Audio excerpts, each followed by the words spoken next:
Good morning and welcome to those joining us virtually and in person for the Cleveland Landmarks Commission meeting for May 22nd, 2025.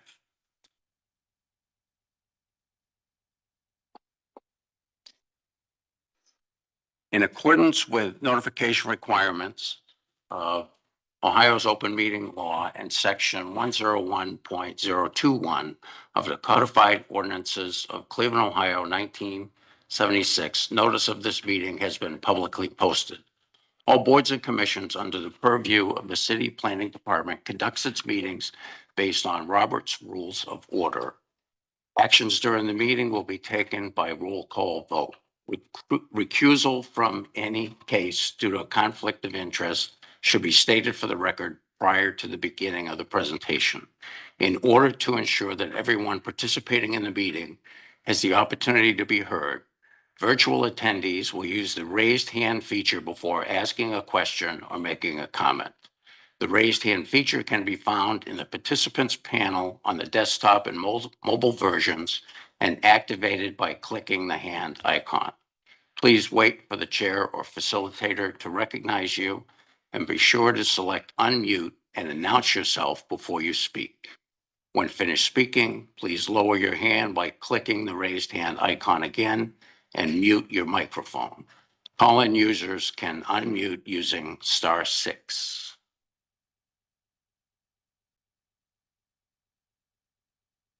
All meeting activity is being recorded via the WebEx platform. These proceedings are also being live streamed via YouTube. All requests to speak on a particular matter submitted through proper channels have been considered. Communication with members of this body must follow proper channels for consideration. Any comments received by the stated deadline are collected by Landmark staff and disseminated to the commission members prior to any scheduled meeting. Please review the meeting procedures. Thank you, Mr. Chair. The chair will call each agenda item and then each applicant will be invited to proceed through their presentation. Each presentation should be completed prior to questions and comments from the commission in order to facilitate a smooth presentation. Once the presentation has concluded, the chair will ask Landmark staff to summarize Design Review Advisory Committee recommendations and any public comment received. The deadline for public comment is noon on the Tuesday prior to any regularly scheduled Cleveland Landmarks Commission meeting. Any received comments are distributed to commission members prior to the meeting. Staff will also identify any members of the public present and scheduled to speak. Public comment is allowed at the discretion of the chair, and any individual providing public comment is permitted 2 minutes to speak to the agenda item in which they have an interest. The chair will then will request a recommendation from staff. The commission will then begin deliberations and project review. Any commission member except the chair may make a motion at any point after an agenda item has been called. Right. Thank you, Dan. We'll call the, May 22nd, 2025 Cleveland Landmarks Commission meeting to order. Dan, please call the roll. Ms. Anderson? Mr. Dreyer?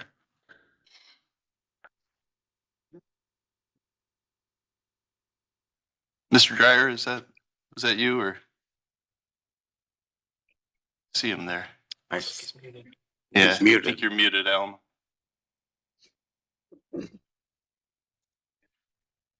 Mr. Dulick? Here. Councilmember Gray? Here. Mr. Lozier? Here. Director Mersman? Here. Mr. Sambry? Here. Mr. Strickland? Here. Mr. Trosick? Here. Dr. Williams? Here. And Ms. Trott. All right, Mr. Chairman, we do have quorum. In addition to the commission members, we have me from Landmark staff here today, and then Sierra Lipscomb from the Law Department also present. All right. Thank you very much, Dan. Referring to our agenda, first item is certificates of appropriateness. Case number 25030, Ludlow Historic District, Parker Residence at 3215 East 137th Street, window replacement. Would the applicant please introduce yourself and tell us about your project? They attending virtually.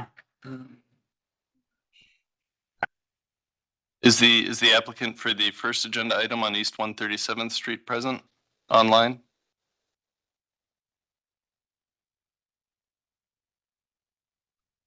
Mr. Chairman, I would recommend that we just move that one to the Okay. end of the agenda. Having no response from the first applicant, we'll refer to the next case. Case number 25031, East Boulevard Historic District, the Pearson residence at 1070 Parkside Road, window replacement. Would the applicant please introduce yourself and tell us about your project? Yes, hi, this is Michael Tanous, and I'm the sales rep on the job for Window Nation. Can you guys hear me okay? Yes, yeah, we can. And just let us know and we'll advance the slides as you proceed through your presentation. Okay, I'm dialing in, so I'm not sure what slides you were looking at, but I'm looking at the pictures on my phone here. Looking Yeah, at, so the customer's replacing some second and third floor windows. So none of the windows on the first floor with the grids are being replaced. It's only the second and third floor you should be able to see from the picture. So we're really not making any changes. They're all going to be standard double hung windows on the second floor. The only thing that's going to be slightly different is on the third floor. The customer has crank windows side by side, and we're switching those to a two-part slider that will slide from side to side. So the look from the exterior will be exactly the same.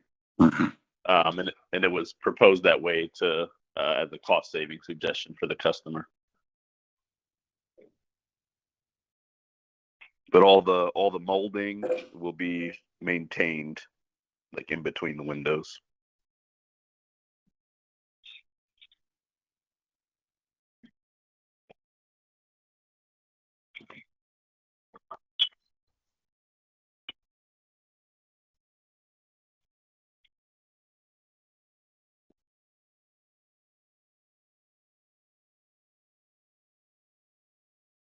do you have anything more to add to your presentation?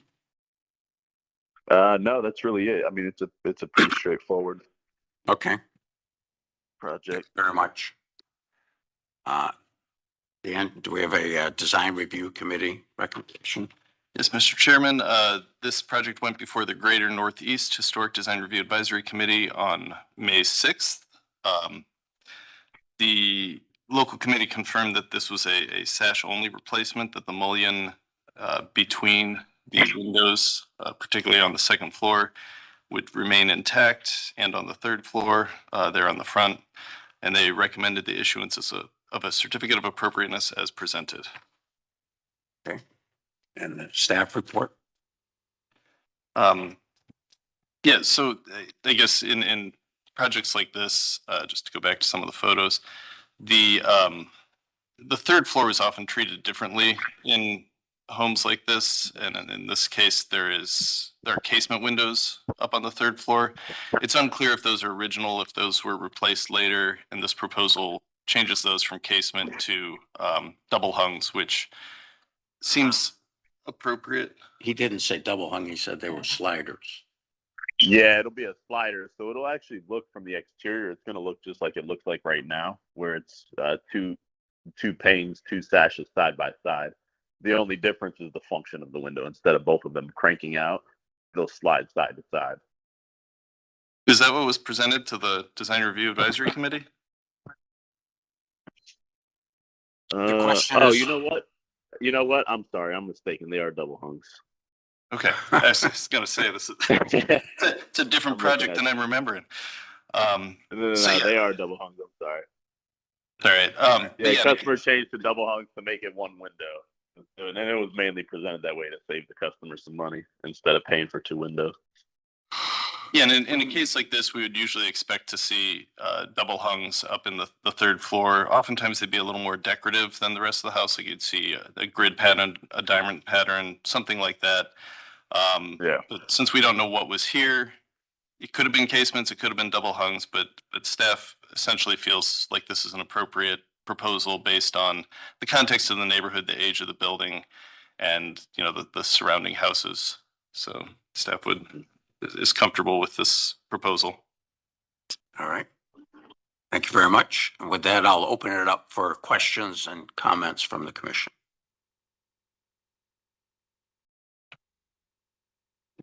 Mr. Sainsbury? Thank you, Mr. Chair. Thank you for the presentation. I just had a quick question. Maybe you mentioned it and I skipped over it. Are the windows that are being removed original or have they been replaced at some point? On the second floor, I believe they're original, the front facing one. And then the third floor is unknown? Is that? I think those were replaced. I don't think those were original. And so are they wood windows on the second floor?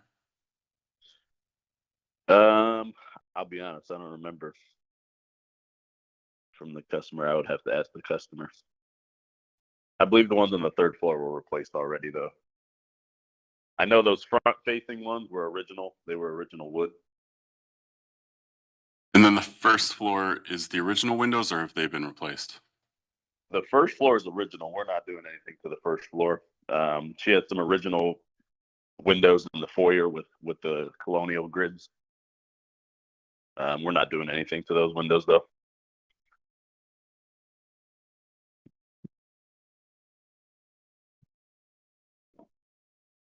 And what is the material of the proposed windows? Is it vinyl? They're vinyl. Typically we don't approve vinyl on the first or on the front elevation. Have there been any investigations into other options, other materials? I mean, not to my knowledge, no. Okay, thank you. Other questions? I have a question. Did you evaluate the condition of the existing windows for the prospect of possibly rehabbing the existing windows, or why is the applicant requesting replacement of these windows? No, I mean the customer wants more energy efficiency, and the old windows are falling apart. So I mean the balance systems on them are broke, so the windows won't stay up. And then they're original windows with no energy efficiency benefits with the glass. So the customer is looking for more energy efficiency mainly. So I have a question for the secretary. Typically, we don't approve vinyl windows on the front face of an historic house or a house in a historic district. Why is the staff in this case recommending issuance of a certificate of appropriateness? So, Mr. Chair, based on the discussion at the local design review committee, the fact that they're keeping those first floor windows, which are really like the dominant sort of architectural feature of the home, the proposals for white vinyl on a house like this, white windows wouldn't be inappropriate. I think given that their second floor setback from the street, not as visible and won't be obviously a vinyl replacement, staff, after listening to the discussion at the local design review advisory committee, felt that this was a reasonable proposal. I mean, we always would like to see an upgraded material on the front for sure, but understand that there's a cost associated with that. So I mean, we'd welcome more investigation into the cost of replacing with a higher end material. Okay. And, we always state that we do consider each case on a case by case basis. And you're indicating in this particular case, given the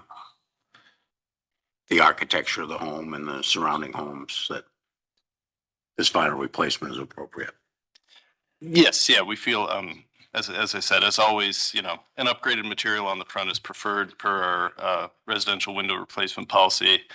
But yeah, in this case, again, given that they're keeping the first floor windows, which are the more decorative sash, they're a eight pane paired casement window. The other windows on the upper portion of the elevation are simple 1/1. If they're original, they didn't have any kind of decorative muntin pattern. I guess, just feel that this is, again, would prefer to see an upgraded material, but feel that this is a reasonable proposal and won't really deter from the historic district if it was approved. Okay, Mr. Sandberg. Do we know if this was always a interior porch space? Or was this an exterior porch that's been infilled with windows? So that is not known. In looking at it, I think, it could probably be either one. I mean, I would guess, just based on the kind of heaviness of the masonry piers or columns, that it looks like one that was always infilled to me, but I could also see it just being an open, heavy porch in this neighborhood that wouldn't be abnormal either. So that's unknown. So if those were infilled, those windows weren't original. The significance is still similar, but thinking original windows, we're saving potentially infilled windows. And Be correct, I guess, with the caveat or the note that the windows on the first floor appear historic. They've been there long enough that they've earned their own historic right. there. Any further questions or comments? Seeing none, I would entertain a motion. I'll move to approve, especially given the balance between the historic nature of the windows and the appearance of the house and the pragmatic approach for the homeowner. Okay, we have a motion to approve. I will second. Mr. Dulick seconds. Any further discussion on the motion? Seeing none, Dan, please call the roll.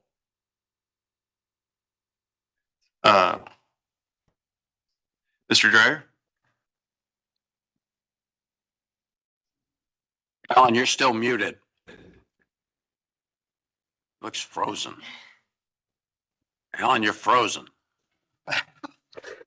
shake out of it. All right, we'll move on to Oh, there he goes. Alan, can you hear us? If you can't, you're muted. Your mic is muted. No, okay, move on. Mr. Dulick. Yes. Councilmember Gray.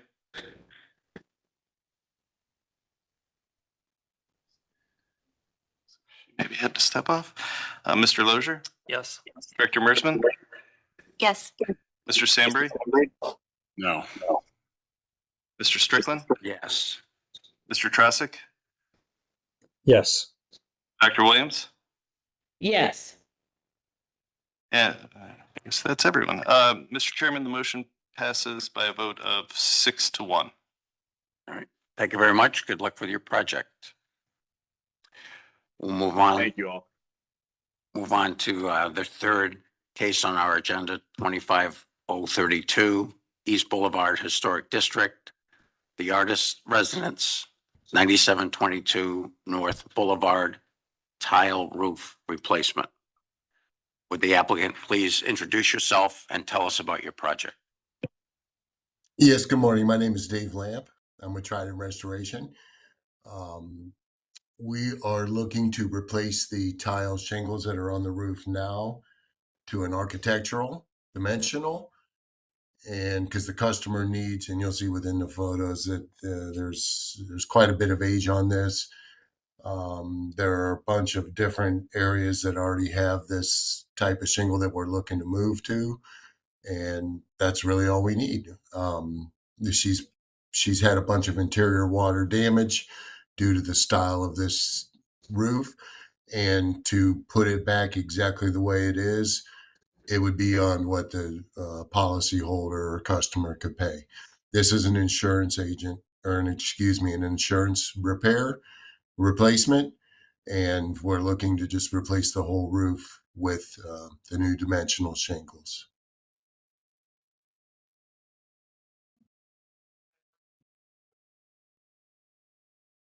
You see, that's a 3 tab on a bunch of those areas, but we're going with the dimensionals now, is what we would prefer to do. We've looked at different types of materials that are available and pricing versus what the insurance paid, in addition to what the policyholder has to spend. And our firm can only do this roof based on where our estimate's at and what we're looking to do.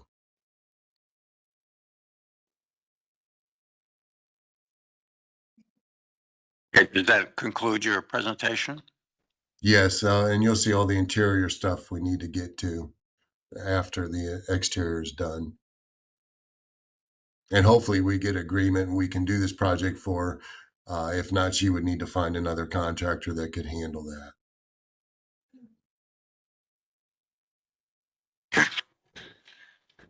Does that conclude your presentation? Yes, sir. Thank you. Thank you. And we have a design review committee report. Yes, we do, Mr. Chairman. This went to the Greater Northeast Historic Design Review Advisory Committee on May 6th, 2025. They recommended the issuance of a certificate of appropriateness given the high cost of a full tile roof replacement and the overall condition of the roof. Staff report?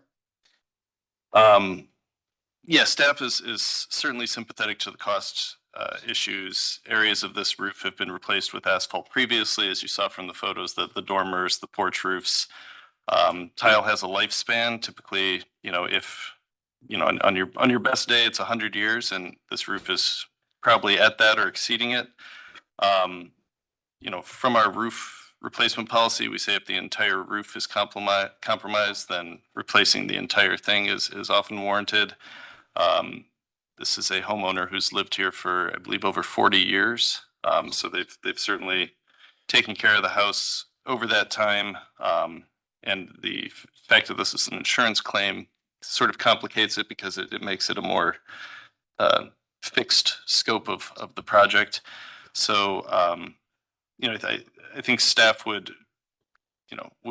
like to see more exploration into alternatives that might be more sympathetic and look more like a faux tile, but understand that comes at a high cost. And so we're supportive of this proposal, given that the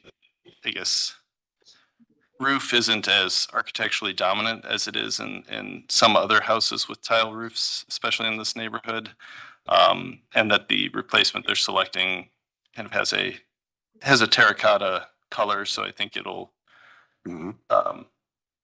blend in and it won't jump out as a new roof replacement. All right. Thank you very much. I'll open it up to the commission for questions and comments.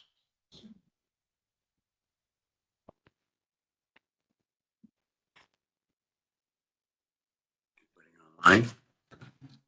Michelle's not here, so. Yeah. Yeah. She would always Chris has. always have a comment. Mr. Lozier. Thank you, Mr. Chair. I guess just a question. Has there been a comprehensive condition assessment of the roof? And, is the entirety of the roof in poor condition, or is it just certain areas? It's actually quite a bit of it. I can forward you some additional photos. This particular lot that we're looking through now does not show all of the additional backside. That's really, really bad as well. But if you need those photos, I can definitely send them over to your firm. But it has been reviewed by my staff. As a matter of fact, we've done a couple temps on this property 3 times. And each time they had to take additional photos, and I could forward those to you as well. The very first photo that was taken on the first temp was the last photo that was shown. Yep, one right there. Yep, back. Sorry, I had one. Yeah, either way. Yeah, you see the left side of the dormer there. All that tar and everything on there has been really, really set twice. Well, 3 times, not only just that area, but different areas on the back. So After looking at all the photos and this being my 35th year doing restoration insurance and everything, I just definitely feel that it needs replaced. Years ago, Mrs. Artis, who's a wonderful woman, I look forward to seeing her again soon. She had a firm come in and do a little bit of repairs. I believe it was on this tile years ago, and it cost her quite a bit of money, and they never did it properly for her. I think it was like $20,000, and here we are still leaking. So if you folks do need additional photos that shows it a little closer up, I can provide those, sir. Definitely. Thank you, sir. To follow on that, I mean, the roof does look challenging in a number of instances. It would be helpful to understand, from a more, this is a defining feature of this home and of homes within this neighborhood.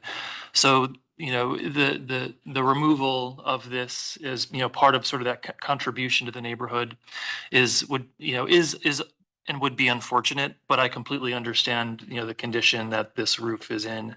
I think what would be helpful is to understand if there has been a more comprehensive assessment done, and there were strategic areas that needed repair or replacement in kind, what the cost of that compared to a new roof, as presented would be. I mean, I'm very sympathetic to this, but I also want to make sure that we're all doing our due diligence as well in helping to retain, the history of this part of the neighborhood. So appreciate the comments. Yeah, I appreciate your comment as well, but there are other properties in this area that have got the same 3-tab dimensional shingles. So, but yeah, if they want a different review by an actual tile company, then we could find a firm that can help her out and work forward. But then we would need to excuse ourselves if it's going to go that route. I know right now it's around $70,000-$80,000 to do the tile, and the insurance is paying like $20-some thousand, and that includes the interior work that's not even on this 29 grand. So, yeah, just let me know either way, and we can get somebody lined up to maybe help her out in the future. So, thank you. Yeah, any other, Mr. Sandberg? Thank you. So in the presentation, it says that you're going to re-roof the entire roof. Does that include all the dormers, all the porch roofs, everything, or is it just the main roof? You're muted. Aha, sorry. Yes, it's the whole roof with the exception of the flat up top. And does that include the dormers and the porch roof and the roof in the rear? Okay. Yes, So everything will match with all the one color. dormers. Yes, that's correct. Everything's going to be exactly the same. The Okay. dormer, the front lowers. Yes. The only thing that would not be redone will be the flat all the way Understood. up top.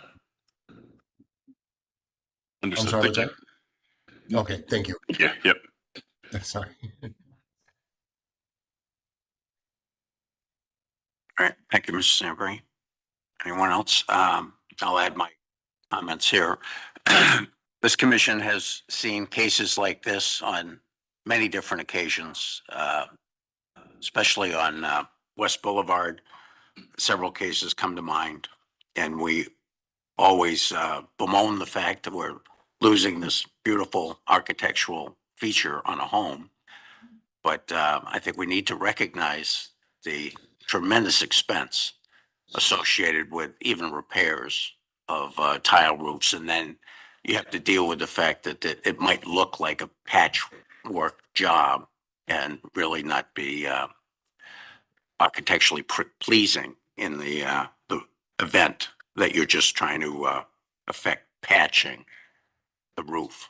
I think a total roof replacement in this case, given the history of the ownership of this residence and what this owner has attempted to do to maintain their residence is commendable.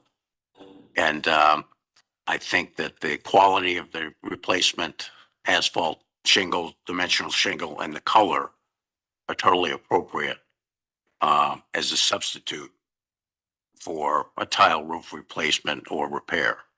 So I personally would be in favor of the issuance of a certificate of appropriateness in this case. Any other comments or questions? If not, I'll entertain a motion. Mr. Chair, I'll make a motion to approve as presented. Thank you, Mr. Samberry. We have a motion to approve. I'll second.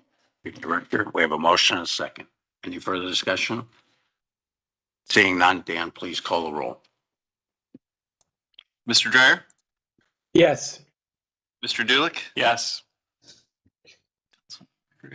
Councilmember Gray, Mr. Lozier, Yes. Director Mearsman, Yes. Mr. Samberry, Yes. Mr. Trasick, Yes. Dr. Williams, Yes. and Mr. Strickland. Yes. Mr. Chairman, the motion passes unanimously. All right. Very good. Good luck with your project. I'm sure the owner will be very happy. Oh, I can't wait to get this thing going and done for her. It'll make her so much happier. And she's such a wonderful lady. I am. I'm really excited to get this thing going. And I do appreciate everyone, working with our firm. And I do understand the feelings that you'll have as far as that's a beautiful neighborhood. I love that style of roof and everything. Just like you've all realized in this position or this where we're at with this, we just need to move forward with this and All right. in a Thank you. newer shingle and not the gold. Okay, thank you. All right. Thank you very much.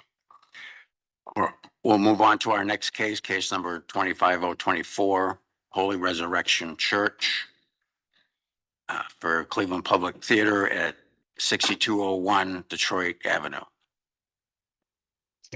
The applicant, please introduce yourselves and tell us again about your project.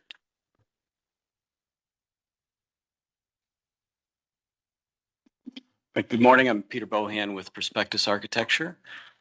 John Williams with Process Creative Studios. Lewis Brothers Construction. Raymond Bobcan. I'm the Executive Artistic Director at Cleveland Public Theater. All right, so we're back with the Joan Yellen Horvitz Performance Gallery. It's an addition to the church that is on the property of Cleveland Public Theater. So who's controlling the slides today? Great. All right, next slide. All right, this is just our introductory page of the entire submittal. Next page locates the site. I think everybody's familiar with the location of the project. Next page focuses in on the site itself, identifying that the project is at that northeast corner of the Cleveland Public Theater property. Next page, please. These are some existing photos of the church itself. The center photo indicating the south elevation where we are looking at placing this addition. Just as a reminder, the scale and position of the addition remains where it was at our last presentation to this group. And we received some comments from the local group, which we'll address during this presentation. Next slide. We've added a few photos of the existing here. So on the left, you can see the elevation of the Gordon Square Theater and Levin Theater. Next slide shows this in a little more close-up. Some of the comments we received was primarily about the color of the brick exterior for the addition. Maybe look at something a little bit warmer, something that maybe fit in with the campus a little bit better. So what we did look at here is the Gordon Square Theater, which does have sort of a warmer brick elevation, which also then stands next to, and you can see on the right-hand photograph, the red brick of the Levin Theater. So bringing that over to the site of the addition, we looked at some samples and have selected a brick that brings that same warmth and tone and texture from the Gordon Square Theater over to the addition. So we'll see that in some of the images. That's one of the primary changes we've made since the last submittal. Next slide, please. These are some exterior historic photos of the church, just for reference to see the state it was in back in the day. Next slide, please. This is the existing site plan showing the location of the church at that northeast corner. Next slide then shows the addition placed to the south of that church. Again, the footprint and the scale of that addition remains the same as we presented last time. Next slide, please. Okay, I'm going to turn it over to Carter to speak a little bit about the landscaping and the site plan here. Right. Thank you, Peter. So this is the site as it exists now. I would point out that the line, the north-south line where the sort of rendered pavement ends, that is the property line. So we're cognizant of the entire campus. This project is only on this parcel, which is a little less than half an acre. The existing pavement, as you can see, covers a significant portion of the back of house site. A lot of the pavement is somewhat decomposed, hence the kind of irregular shape of it. Although the concrete pavement in front of the church area and to the north of the parish hall, which is a large rectangular building, that pavement's in good condition and will remain. So we'll move to the proposed site plan. We're reducing the amount of paving and restoring some grass area. We had considered some options that would allow delivery trucks to come to the back of the building, but this final version is really just a walkway for carts, hand trucks, and the like. And then there's an apron in front of that little L on the building, which is a storage garage. We do have some plantings in mind and a fence. So along the east edge, which is on the left here, we're going to have a 6-foot ornamental security fence. One of the comments from the West Design Review was to verify the height allowed by the fence code. 6 foot is the height that's allowed in this case, so that's what we're going with. We are adding 4 trees also along the east edge of the property. We haven't selected the species yet, although I met with Jennifer Kipp last week. She was very gracious with her time and advice. And we will be selecting trees from Appendix A of the Cleveland Tree Plan, so that will be appropriate to the habitat. In the planting areas immediately around the existing new buildings on the south side, so the upper side as you're looking at it, have a couple of low plantings and some 2 ornamental trees there. We're looking at a red dragon Japanese maple at the corner, and then at the sort of the east end of that planting bed, there'll be another ornamental tree. Species hasn't been selected yet, but we reviewed some options with Jennifer, and we'll have that when we go to Pet.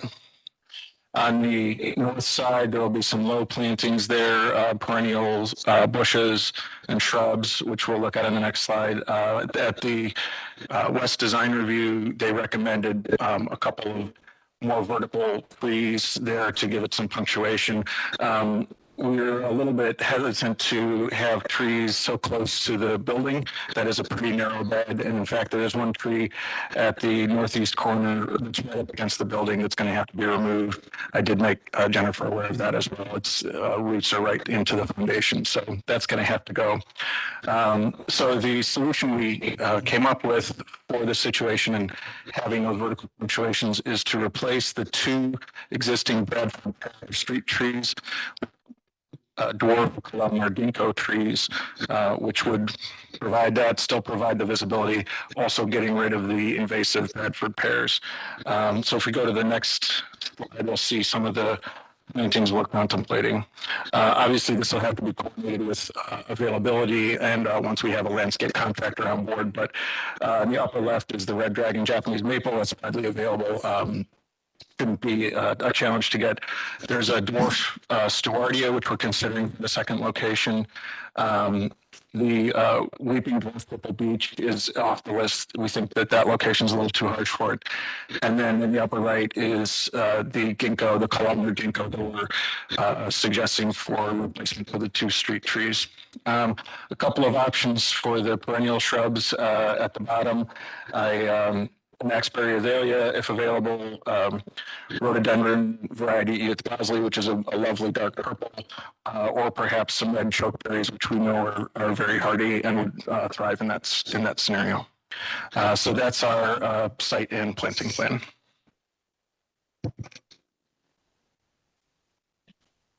Next slide illustrates the proposed floor plan. Again, this remains the same as the last time we presented, keeping the addition just south of the church. The next page are the elevation illustrations. A couple changes since our last time here. We do include then that brick sample in the upper right-hand corner, that sort of warmer beige brick, and I do have a sample of that here with me. See, that's very heavy. We've also included, go ahead. Peter, I also point out that the brick that's selected is also the longer Roman proportion, similar to the facade of the existing Gordon Square Theater. We've also added then, since our last time here, we do have some mechanical units on the roof, so we've added some screening for those to minimize the visual effect of those, and have also noted then the use of a champagne-colored aluminum framing for all of the window frames, canopies, et cetera. That also matches the front of the Gordon Square Theater, so we're carrying a lot of those flavors across. I will just point out, as you look at this elevation and you see those rooftop units, we had to, obviously, this is a functional solution. We had to go back and forth with the property and how we're going to be locating them. I just wanted to point out the last time we noted that the existing rounded windows at the top that look blocked in here will not be blocked. They will still be open and still allow for natural light to get into the theater space. Yep. So the next page is just the east elevation. But then going on to the following pages, we've made updates to the exterior images. Next page, please. There we go. Yeah. First image is sort of a bird's eye view of the addition, noting as John just pointed out, those round windows on the church are still open and allowing light in. We've warmed up the brick color to the best of our rendering ability. Every screen, every printout's a little bit different, but we are indicating that warmer brick here, still carrying the same lines from the church, and warming up the aluminum with that champagne color. Next slide, please, is a ground level view of the front of the addition, giving you a feel of what it'll be like to approach from the parking lot. Next page should be the south elevation, what this will look like from that courtyard area.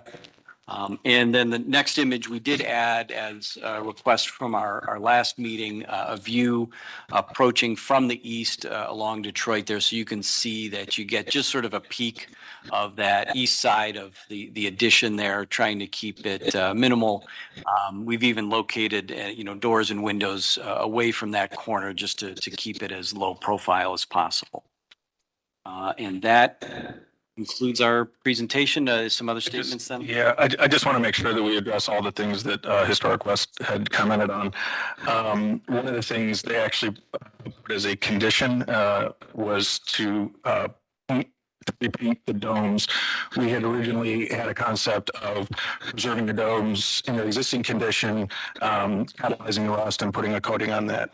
With the intent of preserving that palimpsest, that view of sort of the scars of history as part of it.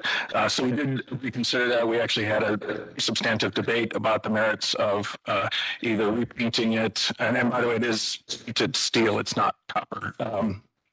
or painted a different color, or should it be preserved the way it is, and ultimately concluded that repainting it again to that intent of the, I'll say full copper finish, the painted copper color. So we will be repainting that to a patina green of some specific type. I appreciate you bringing it up. So the presentation we did to the local did show a sort of rusted patina on the domes. We've updated these images to show that those domes refinished. So that is consistent in this presentation. That's fine. Another thing that they asked us to consider was the clerestory windows on the side of the sort of transept cupola, which are currently enclosed, whether we should expose those and restore them. We did consider that. We looked at it. Unfortunately, it's a cost of north of $30,000, we think, to do that, maybe more if we did some real investigation. And considering that the underlying historic substructure it's still there and is protected, we've opted not to uncover that. And the last thing, if we can go back to the view sort of from the parking lot.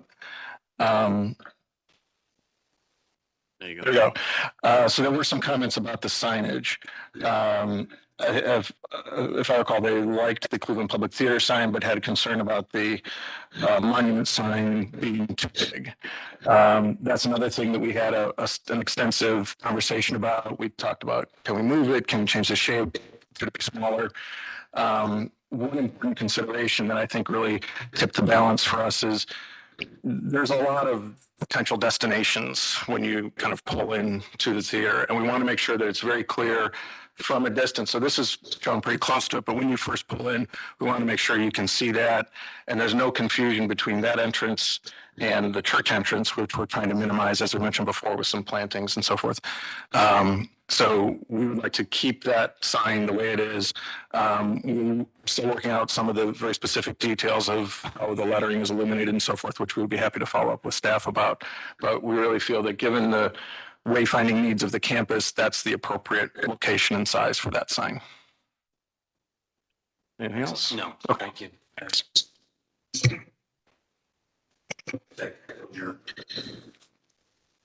Sure. Yeah. Yes.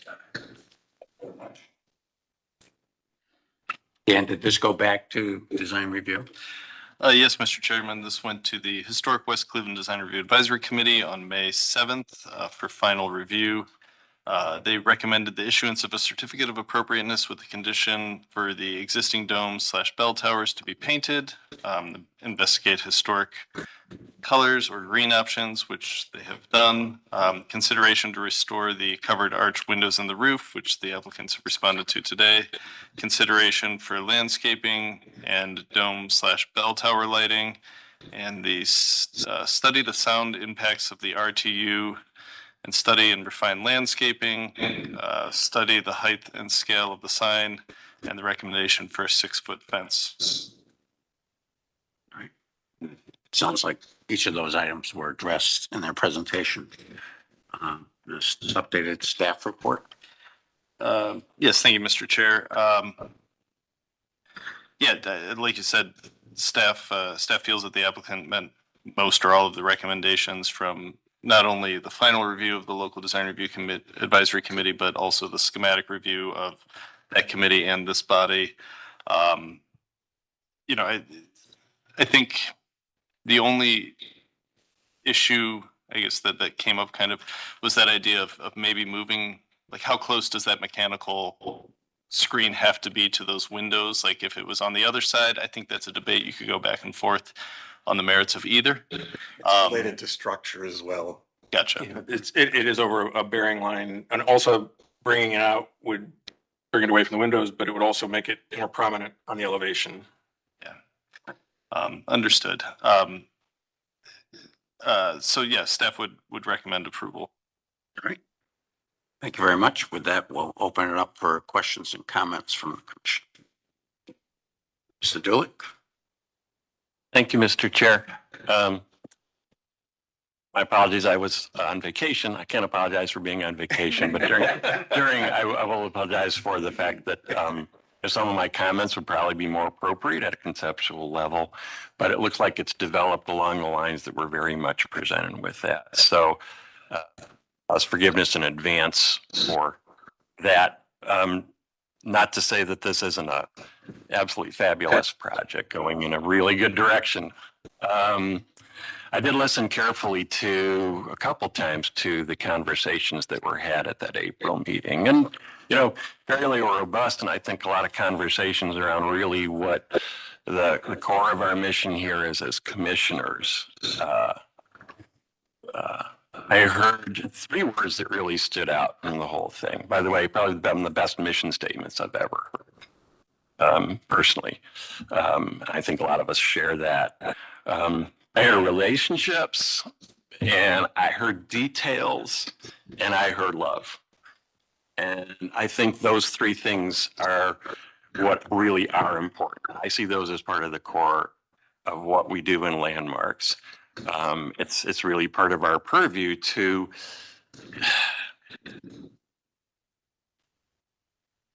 review the appropriateness of those relationships, the relationships among, especially with additions, and additions are hard, especially to a Cleveland landmark. But, and I like the conversation about, God and the devil and details and all that stuff. It's really good. I do think that, details are really anything, I think, that have to do with how we make a vision concrete. It's the way things relate to each other. It's how those pieces actually connect.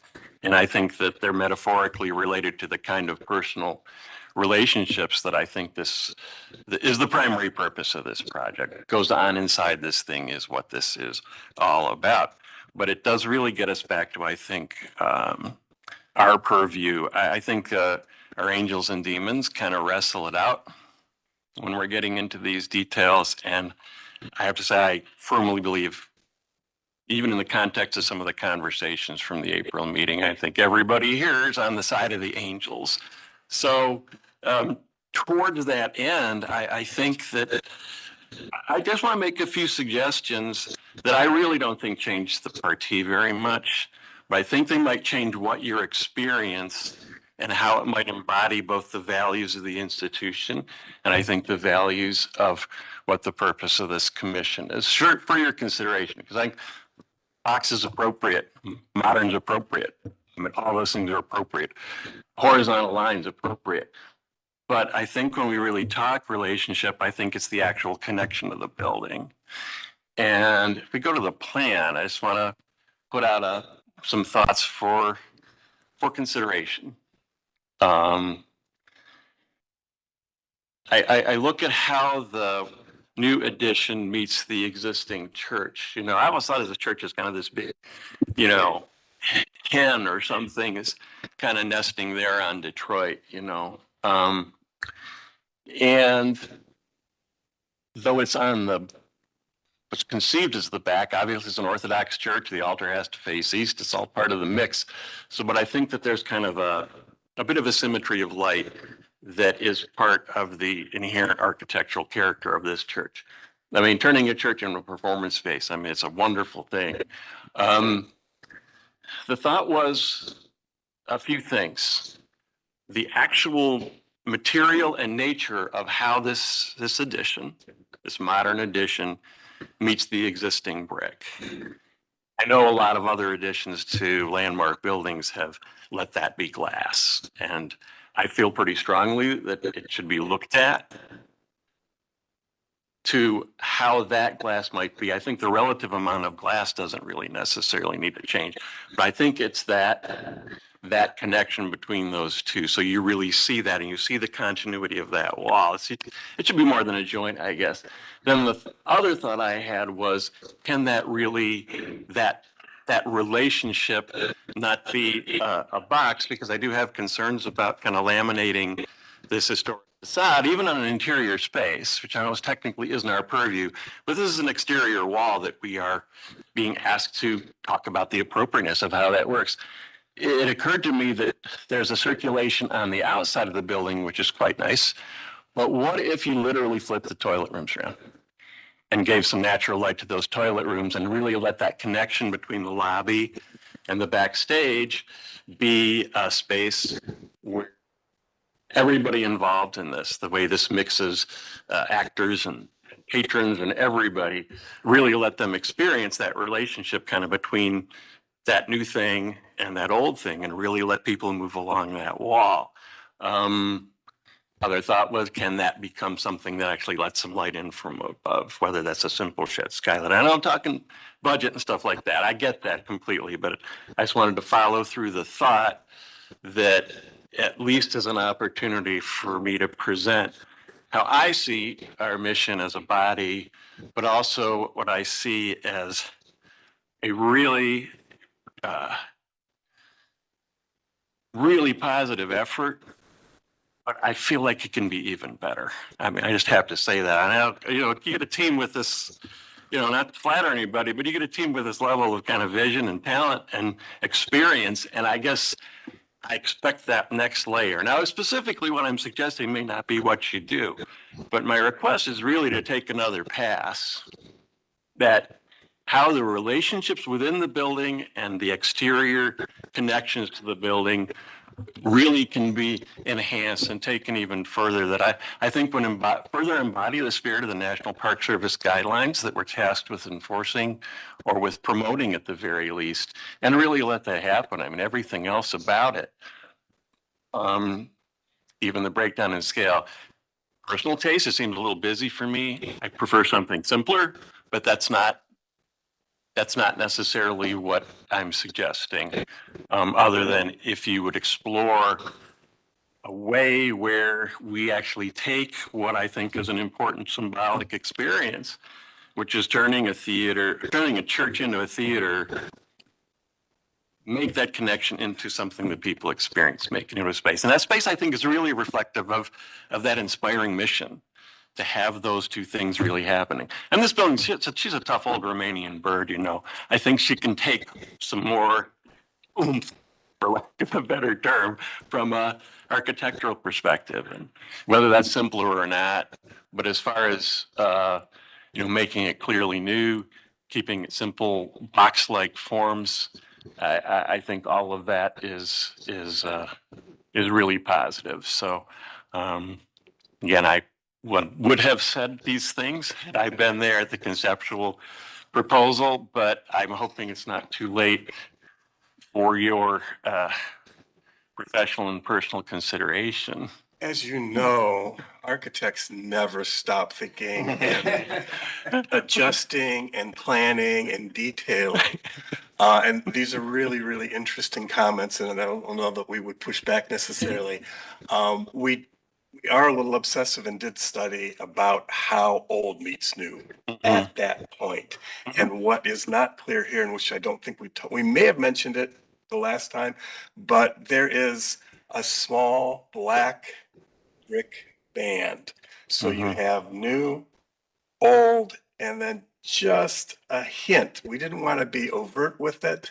Again, early on, we studied where glass could go, where those connections could go, and we ended up functionally where we were at. But I just wanted to point out both the 2 points where the old meet the new. There is a small recessed, Sort of black see it in the image there. It reads as sort of a shadow line, but the intent is that recessed line is there at that intersection.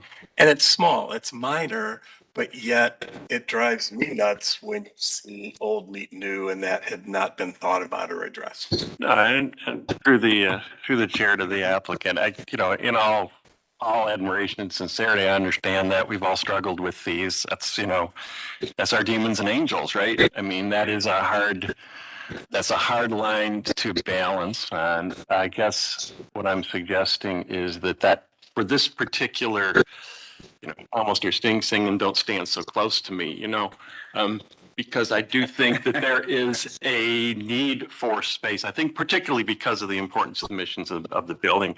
And I think I see it as an opportunity that I hope is not too far outside of the budget or the necessity of this vision, because I think it would enhance the experience of the user. And I think having that facade as part of an experience is an enhanced I think it's an opportunity for enhancement, at least from the perspective of how do we not cover that history, that character, all those things for this.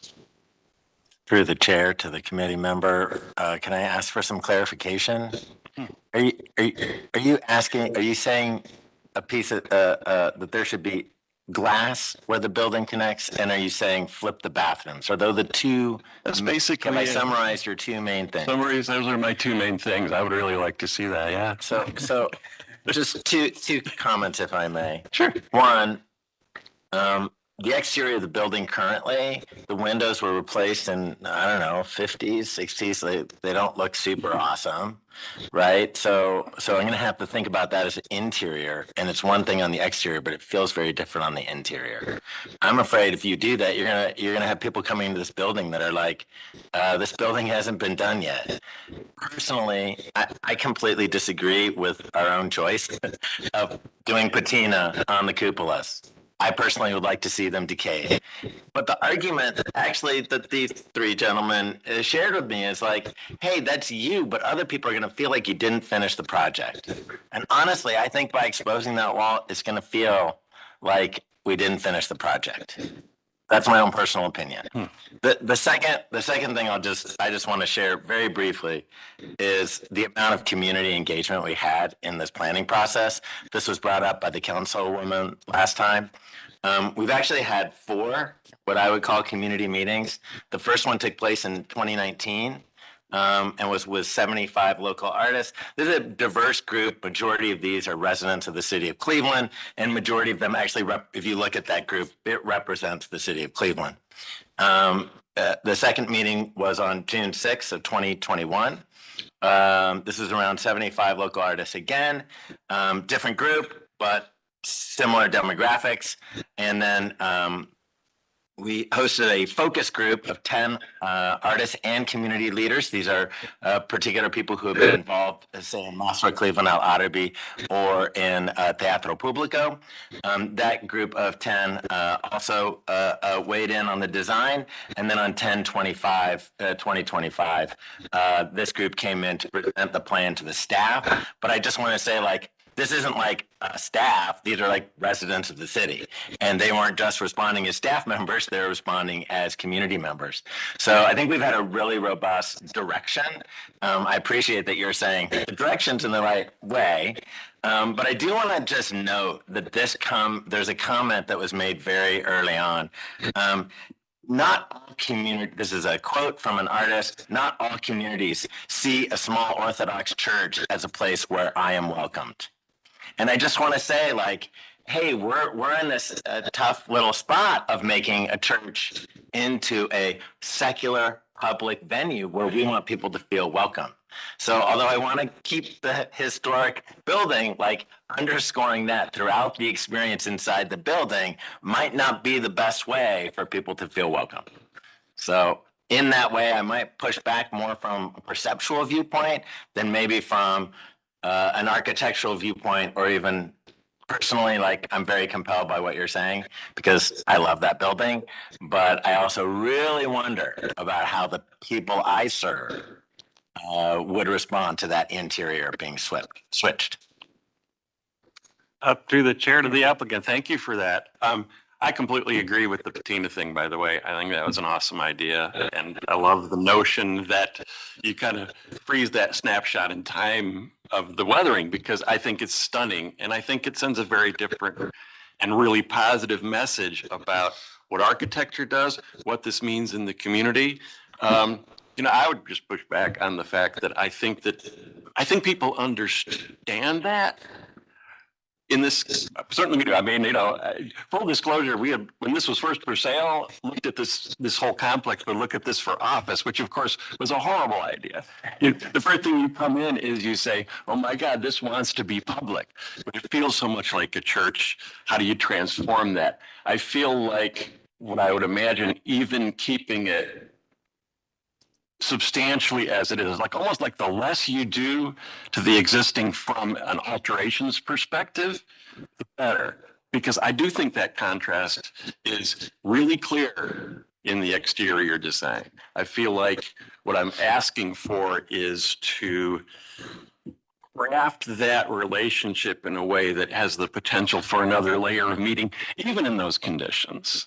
I don't know whether the windows are translucent. I don't know how you want to control light. I don't know all those things, but obviously trust as just a member of the public and as a member of your audience and as a member of the greater Cleveland community, as well as a member of the Landmarks Commission.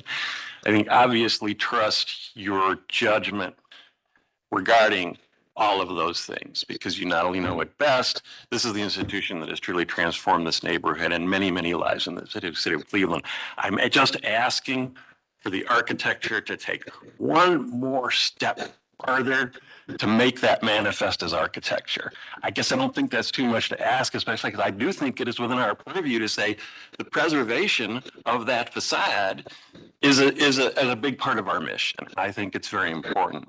And I feel like we should be having conversations like this as part of the Landmarks. And I just want to thank everybody for not only engaging in it, but also being willing to consider it, but also for the work done so far. It shows a lot of care.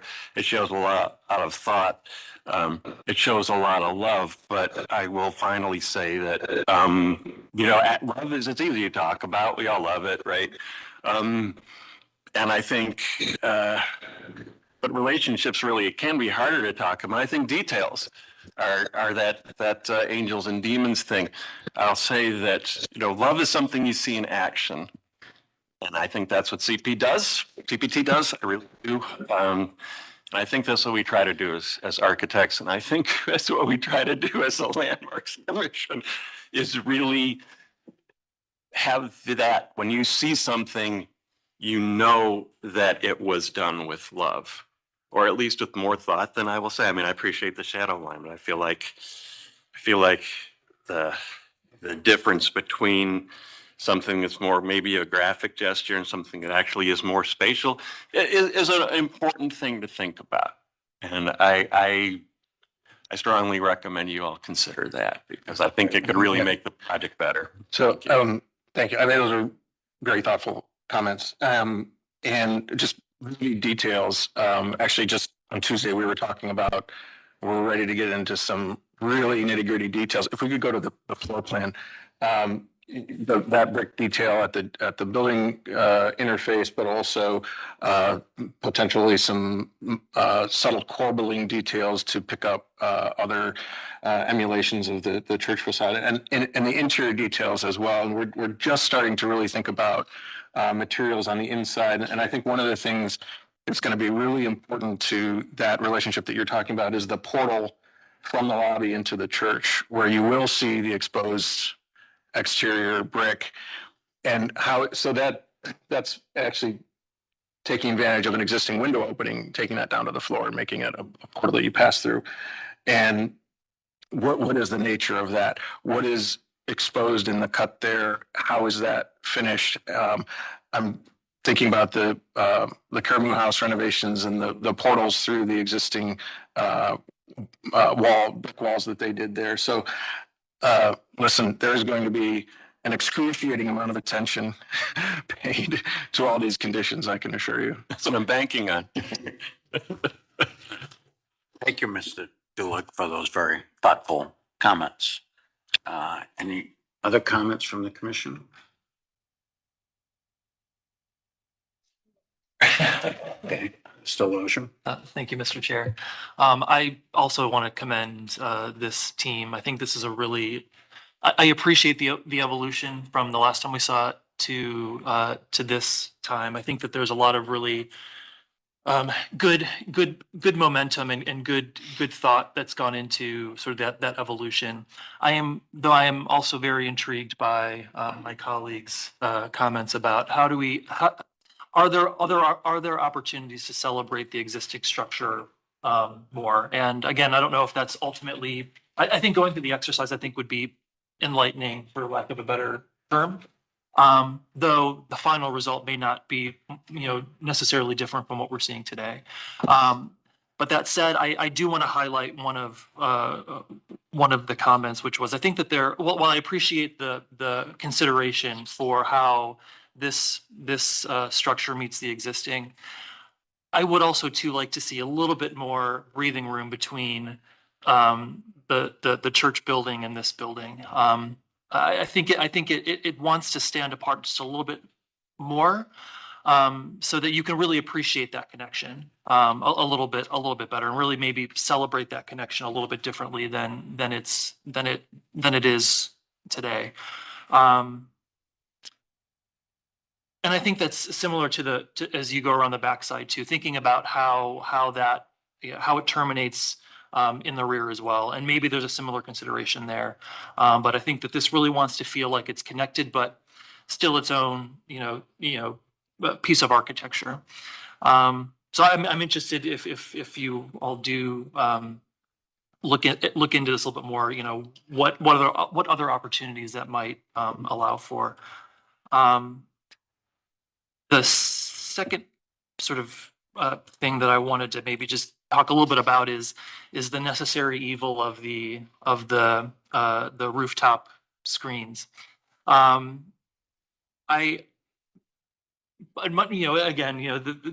mechanical equipment needs to be located on this roof, and I appreciate, wanting to make it kind of, tuck it back as, far away from the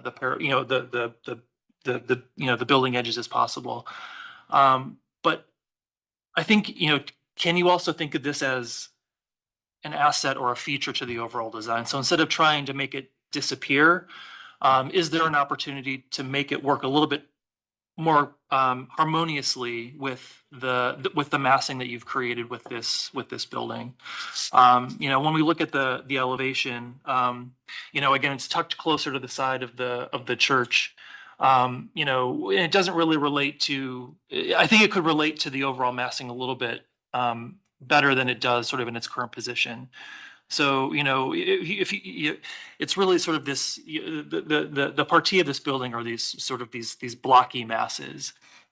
So, is there an opportunity to think of that as another sort of blocky mass of a different material, whatever the screening material is, but maybe it moves more on axis with the entry. So you really feel it as part of the architecture versus something that we're trying to sort of, push to the side. And then really thinking about, what the materiality of that can be too, so that it, maybe it works. It becomes more of an asset than it is a liability to the overall design. Again, just another thought there. And then finally, as we looked around the backside of the building, and the new sort of egress moment, at the moment, in the rendering, it feels like an additive thing sort of attached to the backside of the building. But you do have, as you're moving down Detroit, that is while it's a secondary sort of consideration, secondary facade, is there a way to make that feel more like something that's a built piece of architecture than an egress stair that is a resultant of we need to have an egress stair off of the back of the building? So I think all the elements are there and all the elements are necessary, but how do we think about those a little bit differently and celebrate those moments a little bit more? I mean, what you've been able to do with this as an institution in the city, and really making use of all of these really amazing assets and putting them together to create this amazing whole. How do we continue to build on that and really create the next generation, the next life of this institution, being very intentional with what we're trying to accomplish with all of these additions to your campus? But overall, I mean, I think this is a really great project, and a lot of really great thought has gone into it so far. And again, I think it's just those little things that can really take this from a really great project to an absolutely stellar project. Director Mersman. Thank you. I'll echo all the thanks for the thoughtfulness, both of the work in the community and the legacy that you are continuing to build, as well as for the project specifically. I'm not an architect, so I am having so much fun learning from applicants and colleagues here. As a random resident a few blocks from this location, I think these comments are just making me sort of reflect on, I appreciate your sort of poetic pull through of the love and relationship in detail. And it is making me reflect on the joy and love that many of us feel for our own homes and structures, and that joy that comes with like finding architectural details that have been hidden by vinyl siding or like drywalled over, and then you find the window and things like that. And so the recommendations about just sort of keeping that exterior detail visible and interactable sparks that in me. So I just wanted to share that as it relates to how you continue to think about the interior design and the potential that could spark in people coming and moving through the area as well. I am also not a landscape architect, but I'd love to pivot a little bit to the street tree recommendation, which it sounds like came from the design review conversation. Just to clarify, they didn't specifically recommend street trees. They recommended a couple of vertical trees along the north facade. They didn't specify where. I think they were thinking in the planting bed. Okay. I didn't want to put trees there that might compromise the foundation. Sure. So And that existing ginkgo is incredibly close. I've thought about that myself as I pass yeah. by. We want to. Those two are Bradford pears. We want to take those out and replace them with the ginkgos, which do very well as street trees. Sure. And I have no personal affinity for Bradford pears. I do think there's a nice cadence in the streetscape of those trees that have matured and grown some degree of canopy over time. And I guess I'm curious how your team has thought about that recommendation. The canopy also hides the building, which is kind of a shame. Yeah. So I'm balancing those and wondering how you. I would like to speak to that. Mm-hmm. I'm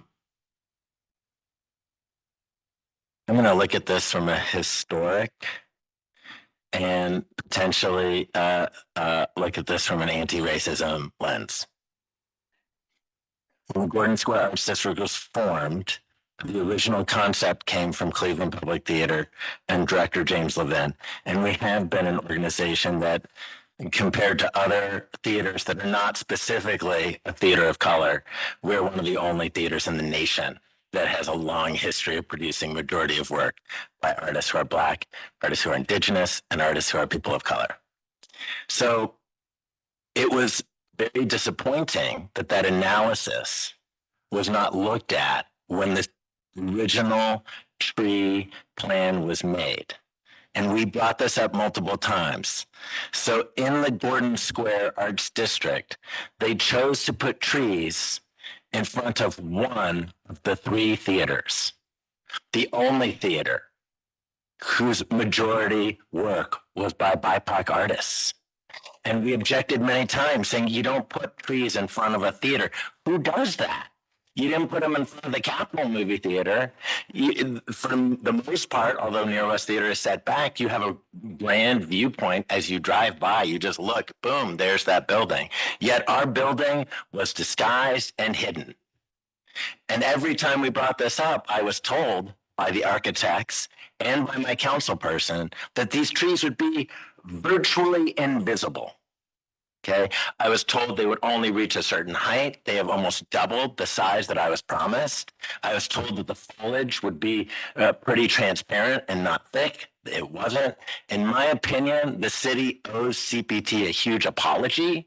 This body owes CPT a huge apology for allowing that tree coverage. And I think that CPT should take down all the trees across the front of our building. I think it would be appropriate. I think it would be an anti-racism statement by the city as long as we replant trees throughout the property. It has been me saying I'm not having trees that continuously grow branches that block people going from Save-A-Lot with their little basket, and they can't get past because there is a branch blocking them. And the city can't maintain these trees, and we try to do it, and we have to go to the city and ask your tree person to come out. You won't take care of it yourselves. Sorry, not you all, but the city. But we have to go to the tree commission and get approval to remove a limb, and they literally wouldn't approve it.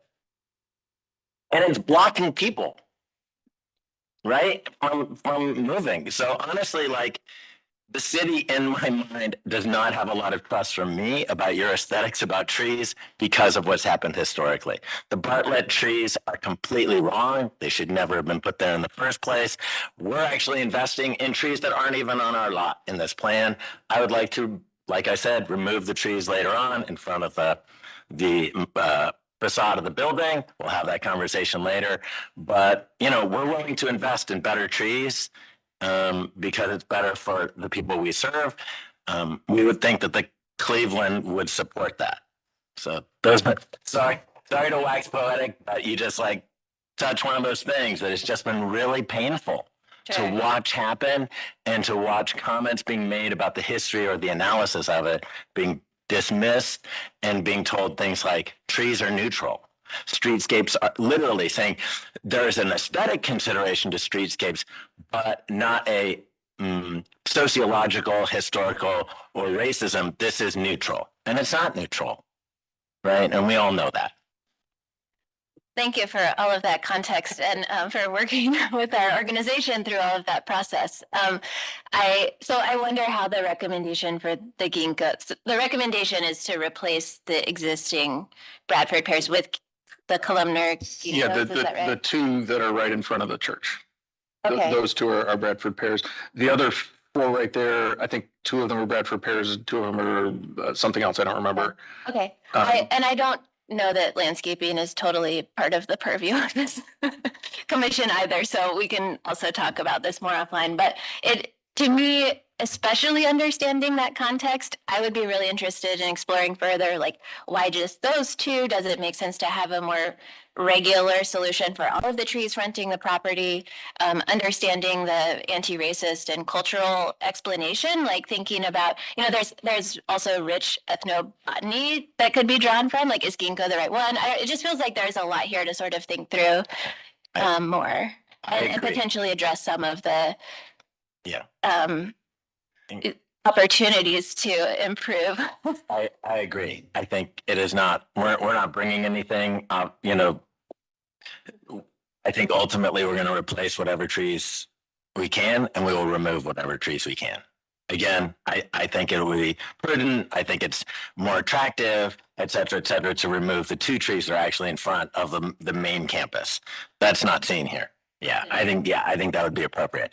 And I think if we did that, we would be looking to unify these other trees, and we would be interested in planting multiple trees on the rest of the property to make up for that. The facade of the two main theaters is going to be one of the upcoming projects, and in that will be a consideration of the whole streetscape. Thank you for the conversation. Thank you. Thank you, Director. Any other comments? I had a question about the sign. The Design Review Committee had a concern about the size of the sign. And is any variance required? No. For that sign? No. All right, so it's within the signage code. Okay, any other comments or questions? So this applicant is here for final approval of a certificate of appropriateness. So we've heard, you know, quite a few comments suggesting, you know, quite a few things, not conditions that I've heard, but very thoughtful comments and recommendations that I'm sure this group will take into consideration. But at this point, I feel comfortable in suggesting that we move forward with consideration of approval of a certificate of appropriateness or denial. I don't see a need to table this project for consideration of any of the comments that have been made. Mr. Chair, yeah, I guess I would ask that more as a question through you or through the staff to the team. What is their perspective on taking these into consideration, moving the project forward, or would tabling be, it's their preference really from a Landmarks perspective, I think. I don't want to table anything. I want to walk away today with an approval, but These three people, I know that we're going to go back and they have a lot of questions from me based on what was proposed. I think there were some really compelling things, particularly about that wall I'm very concerned about. And I think I do want to look at the bathroom switch. So I think we're going to keep looking at these things, but we'd like to move forward with trust and we'd like your approval. It's fair. I guess if I might Mr. Morrison? propose a path forward. If the commission was comfortable with it, they could grant an approval with kind of staff working out the final details that would allow them to look at switching the bathrooms. And then as long as it didn't impact the exterior appearance of the addition too much, staff would have the latitude to still issue that certificate of appropriateness. If the switch caused significant changes to the exterior, then I think it would need And I it would would need just to come add as a back. clarification, even if they don't switch anything. Yes, yeah, we if might not. that option is there. Right. But as long as it doesn't impact the exterior significantly, staff would be able to review that and issue the certificate of appropriateness. Any other comments or questions? If not, I would, seeing none, I would entertain a motion. Mr. Dulick. I would like to make a motion to approve as presented with the requirement that the interior layout in relation to the existing south facade be studied and reviewed in collaboration with Landmarks staff. The only other it's not a condition. How do I say it's not a Recommendation.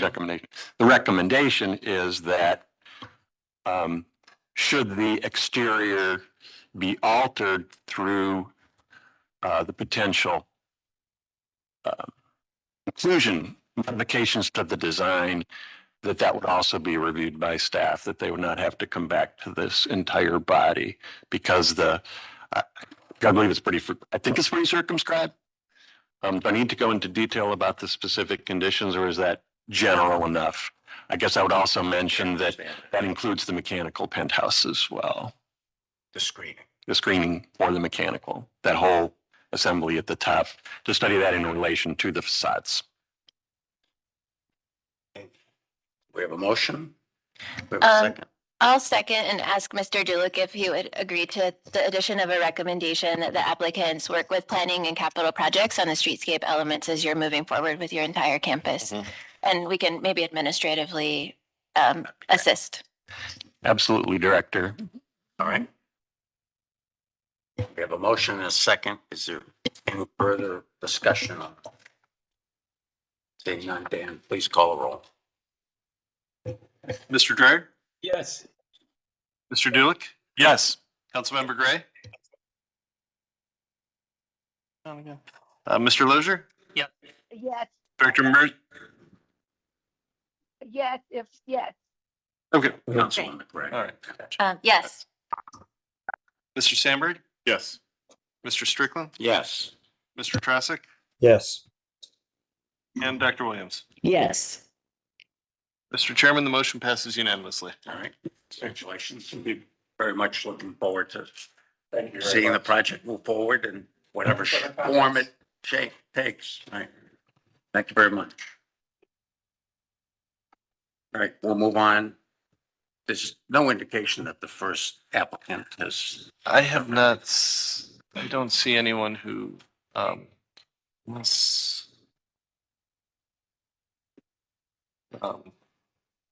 Sure. It's Hernandez, Juan Hernandez. yeah, I mean, we could recall, and then we, before we Well, move we on can- to, well, I guess let's do this last. So we can-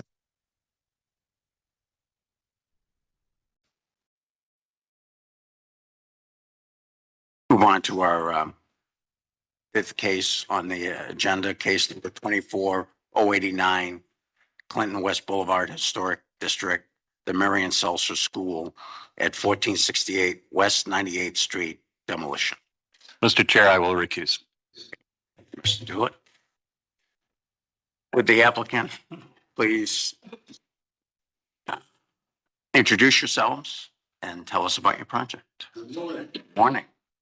Thank you for the opportunity to present to you today. My name is Kevin Madison. I'm an architect for Robert P. Madison, and we have Ms. Holly De La Sante, who's the executive director of the Cleveland Municipal Metropolitan School District and the architectural manager of this project. We're here today for a certificate of appropriateness to demolish the existing Miriam C. Seltzer School and for the new school that will be presented before you at a later date by the by the architect who's doing the certificate.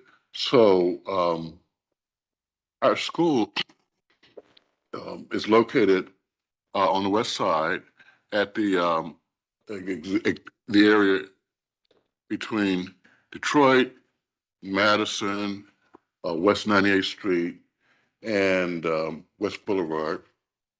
The school is currently built in 1972, 3 stories, about 47,000 square feet on 2-acre land in a residential neighborhood.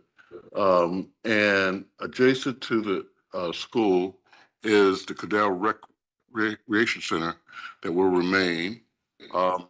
This project has been under development for quite a long time now and had been modified from existing design to create a better space for the park areas that the residents wanted to maintain and the trees. So we've since made the building a 3-story building. And we're going to give you a glimpse of what the proposal is, but the full design will come before you for all of the details.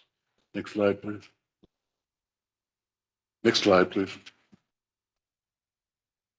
Okay, so this is the site, as indicated.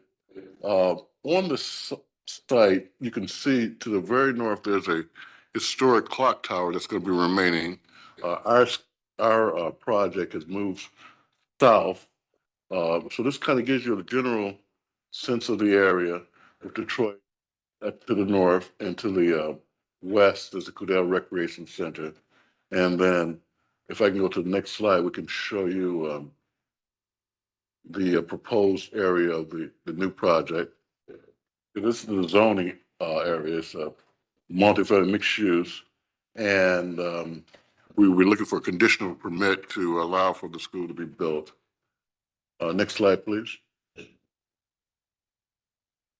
And this gives you a sense of the existing building, some aerial views to both east, west, north, and south, 3-story brick building.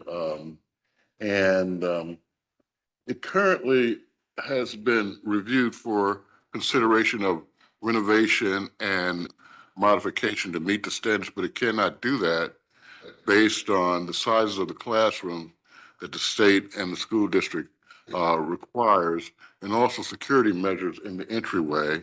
And most importantly, the technology that is utilized in all the existing schools that we're building today. And so the cost to do that kind of exceeds the requirements for the state matches funds with the district. So it was decided that this school would be removed for a more modern, updated school.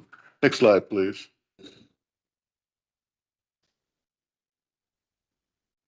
So this gives you a sense of the street view and the sense of the, and I'm sure all of you are kind of familiar with the building. I know a few of you all have been on the site visit, but of course you can see the existing color of the masonry, and some of the new colors of the masonry will be kind of similar to the warmth of the school.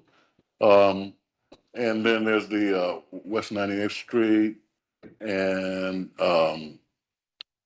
Madison and the streets you can see bordering. Next slide, please. Next slide gives you a more street view of the neighborhood of Cadell. And then there's the clock tower to the right. and some of the house, the residential properties across West 90th Street. Next, and the trees. Next slide, please. And of course, we have the Mir Rice Garden that we're maintaining and designing around that area because that is a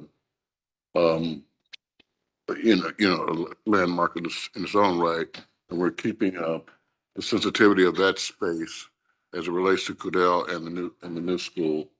Next slide, please.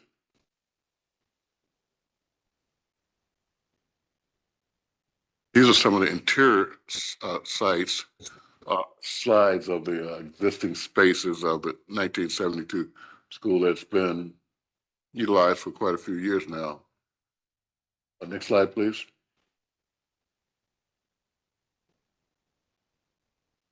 This slide kind of gives you an overview of where it's kind of hard to read.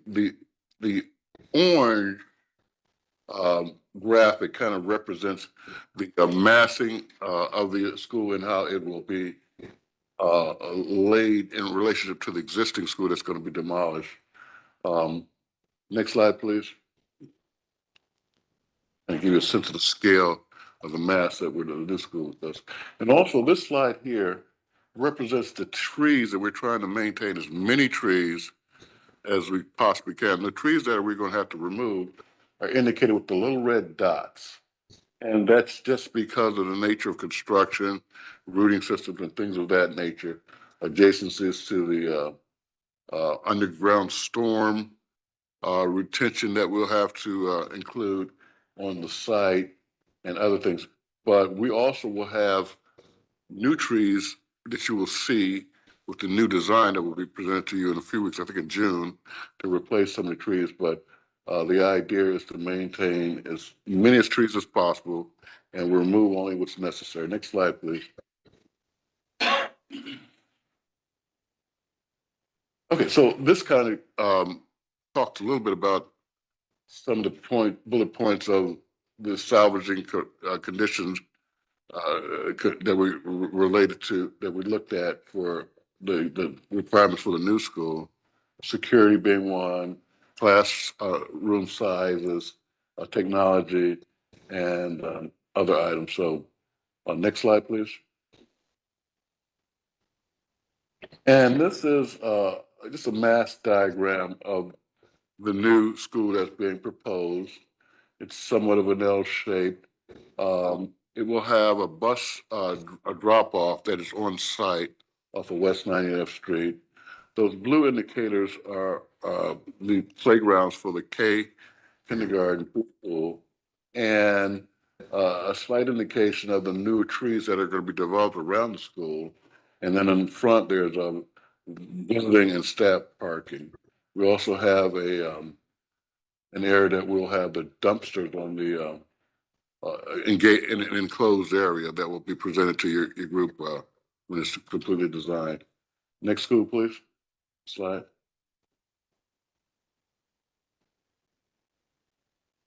Again, this is similar, but in a larger context of the neighborhood. Next slide, please. And this kind of gives you an image of the proposed design that will be further developed, and that would be a brick masonry with also some metal panels, and the colorful indications are going to be worked out in brick, and they're supposed to represent art that the design architect, PDA, is working with the students to create these various murals that will be introduced in the masonry of the building. Next slide, please. And these will be some of the proposed masonry materials, the darker brick and the lighter brick. And the darker brick is at the base and the lighter brick is up top. Also, there is a split face CMU that will go on the big gymnasium box. And here again, the colorful masonry are for the mosaic and the artwork pieces that will be stamped. And then there's a metal panel that would grain look of horizontal and vertical nature that indicated throughout the entire building. And there also are different colored glass that's kind of being to some of the larger curtain wall areas. And so that's to give you a sense of what's to come. And of course, when it does come, you guys can really get into it. I won't be here, but you know, you can give it to them. But next slide, please. And then here again, these are the elevations as presented for the conceptual design. Next slide.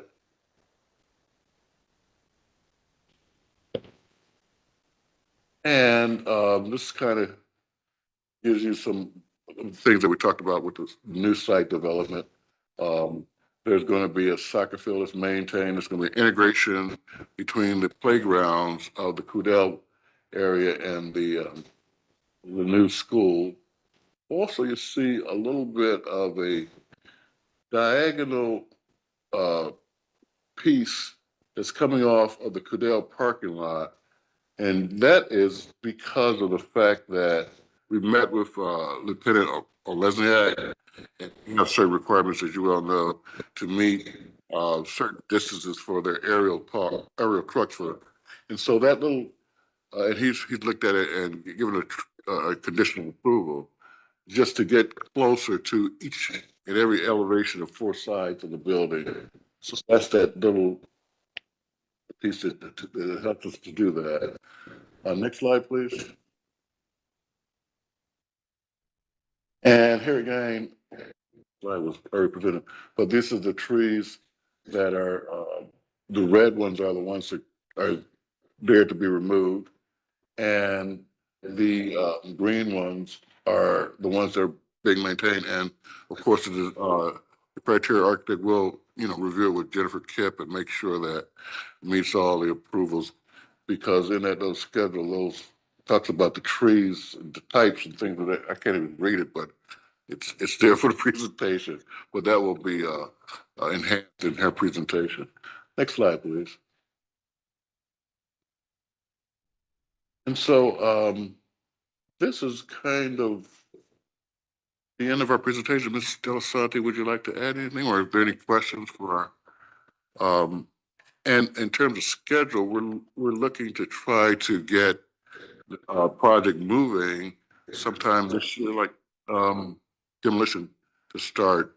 What's it? June? Late summer. Late summer, and there are definite deadlines for the new school to be completed, and that is in 2027, right?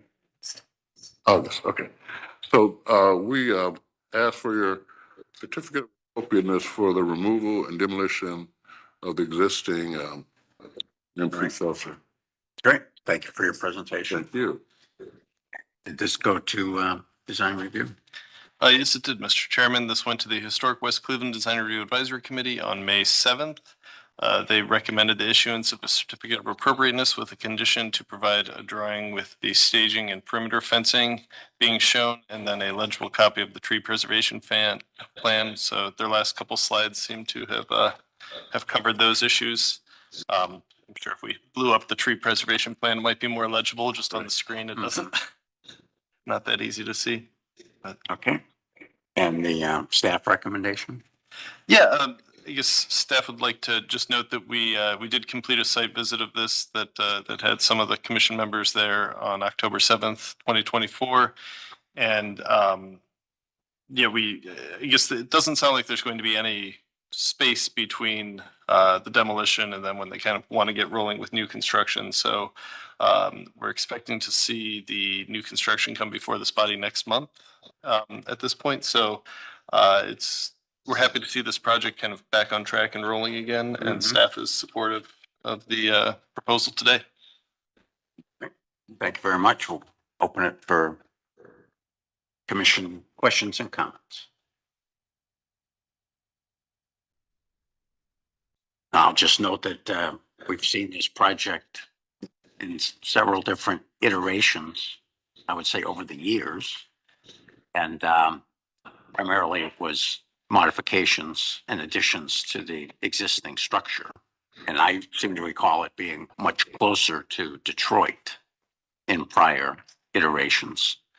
So it looks like the footprint of the new school is smaller than what has been proposed previously. Right? Yeah. Three-story versus a two-story. Okay. And the existing school is 3 stories primarily? 3 stories. Right. And so no height variances are needed for the new structure. So I think it's an improvement in terms of site utilization and being complementary to the Cadell property next door. So, great. Any other questions or comments? Okay, seeing none, I will entertain a motion. I'll move to approve demolition of the Marion Seltzer School as presented. Okay, we have a motion to approve with no conditions. I'll second. So motion will second. Any further discussion? Seeing none, Dan, please call the roll. Mr. Dreyer, Yes. Councilmember Gray, Yes. Mr. Lozier, Yes. Director Mersman, Yes. Mr. Sandberry, Yes. Mr. Trasick, Yes. Dr. Williams, Yes. and Mr. Strickland. Yes. And Mr. Chairman, the vote passes unanimously with one recusal by Mr. Dulick. Okay, Thank you very much. congratulations. And look forward to seeing you next month with the plans for the new school. Thank you. You too. All right, we'll move on to the 6th case on our agenda, case number 25033, Ohio City Historic District, 1468 West 25th Street, renovations and new construction. The applicant, please identify yourselves and tell us about your project. Brian Daly with Vocon Architecture. Erica Hello with Vocon. Peggy Crisula turned up. All right, Proceed. we can head on to the next slide. Are you handling this slide? Thank you. Multi-talented. I don't know if this has been in front of you prior. It was the Hewlett Hotel being proposed as Hewlett Hotel. Now that scope has been reduced to the existing building and an addition of 3 townhomes along West 26th Street. So this is an overall view of the site, but that spans between West 25th and West 26th. You can go to the next slide. A historic photo for context of what that building looked like. You can go to the next slide. So this is the conditions as they are currently. Of note here, we'll start with the top left here. The existing mural, the developer intends to maintain. The storefront historically was there. It has been infilled with masonry and we intend to bring that back. The upper stories with the existing historic windows are going to be replaced with in-kind matching profiles. For the center image here, there's the existing vacancy here used as parking. In our renderings, we're going to be showing a screened condition there. The top right photo and the top right of the top right photo is the back of our existing building with a 1-story addition that'll be removed. The bottom left just kind of provides some more context north of the building. And then the bottom right here is of Church Avenue, some existing immediate context. You can go to the next slide. I think that we're really going to hone in on the top 2 images there. The second one in is of a tree lawn that will be extended along where the black portion of the fence is in the top left. Just to make note of in the renderings as we move forward. Other than that, just some more immediate context photos. Next slide, please.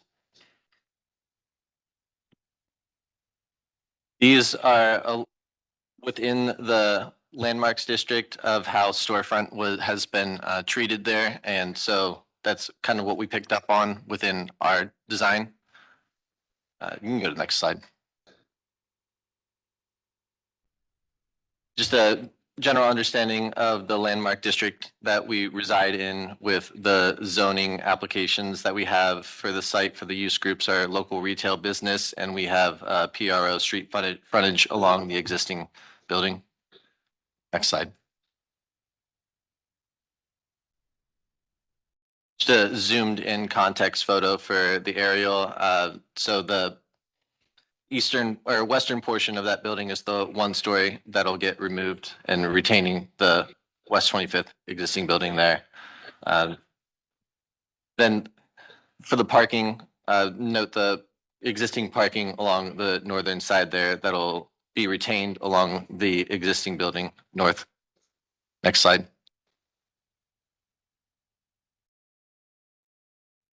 So here's the bottom. We'll start with the overall scope of the project. And so overall scope of the project is to retain the existing building, add 2 two-car garages to the back portion, the western portion of the existing building. The first floor will be a retail use. The second and third floor will be apartments.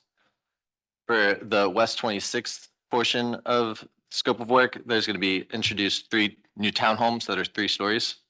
For site uses, we're going to be extending the tree lawn along West 26th Street, maintaining the existing apron at the north part of the site on West 26th, infilling south apron along West 26th, and then along West 25th, there's an existing apron that'll be infilled, and we'll be introducing landscape screening with a fence and some mobile planters along the right of way. And then introducing 7 parking stalls along the north part of the building that'll are intended to be used for the retail tenant and any guests or visitors of the retail or the residences. Next slide, please. Just some more context of what those upper floors are going to be. As we proceed, we can kind of scoot through these, but the apartment on the second floor with a rooftop deck above the added garages, and then the second floors of the townhomes. Next slide. Third floor of the existing building is going to be a similar approach with the apartment layout, and then third floor townhomes. Next slide. The proposed rooftop patios for the existing building and the townhomes. Next slide. Just a little more context. This is the lower level of the existing building. We can go to the next slide. So these 2D elevations, just to make note of the storefront that's going to be brought back. The windows are going to be replaced in kind on the upper stories, exploring aluminum or aluminum clad wood windows. And then for the north elevation here, just picking up on the townhomes that are being proposed or respecting the height of the existing building and not exceeding it. There's going to be an introduced stair overrun for the existing building to reach the rooftop patio, and the 6-foot fence that's going to be introduced along the right of way for West 25th. The landscaping is not shown in these. Next slide. Just some more context. I think of note though, which was picked up on in the previous presentation to the historic design review, there's indicated to be fiber cement panels on the garage additions. That would be a brick veneer, not fiber cement panels. I want to also make note that let's just keep going. Next slide. And just specifically, the landscape species that are going to be chosen are all natural of the area, native species. Nothing much more of note here. You can go to the next slide. All right, so as mentioned, bringing back the existing storefront, the thicker mullions along the storefront here are actually structural columns, so we're wrapping the columns. The intention would be a fiber cement product. The bottom portion, wainscot, would also be a fiber cement product. The storefront itself would be an aluminum, anodized aluminum product.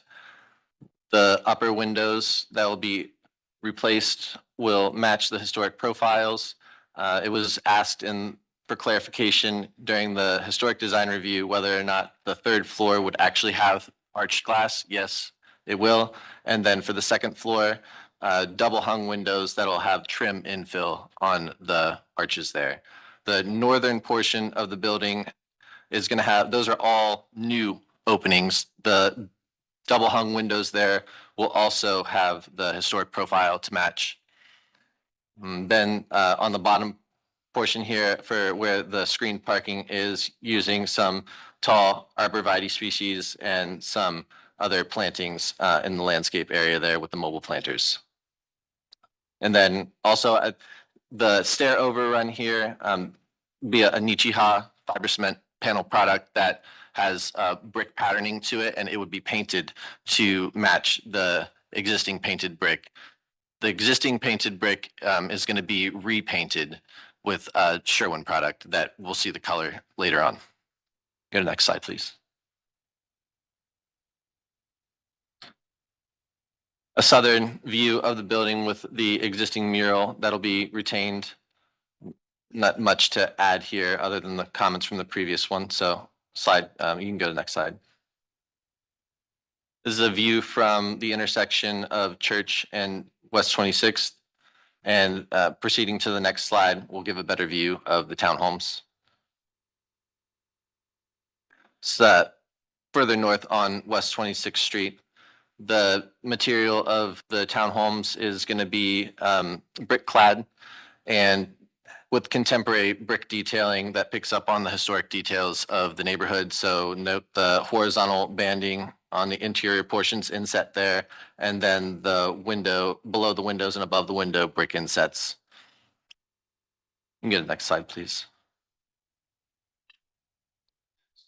More straight on view of that with the tree lawn, extended tree lawn, and the landscape lawns that'll be next to each of the stoops. Each of the stoops will have a direct and indirect light on them with the signage next to the door. You can go to the next slide.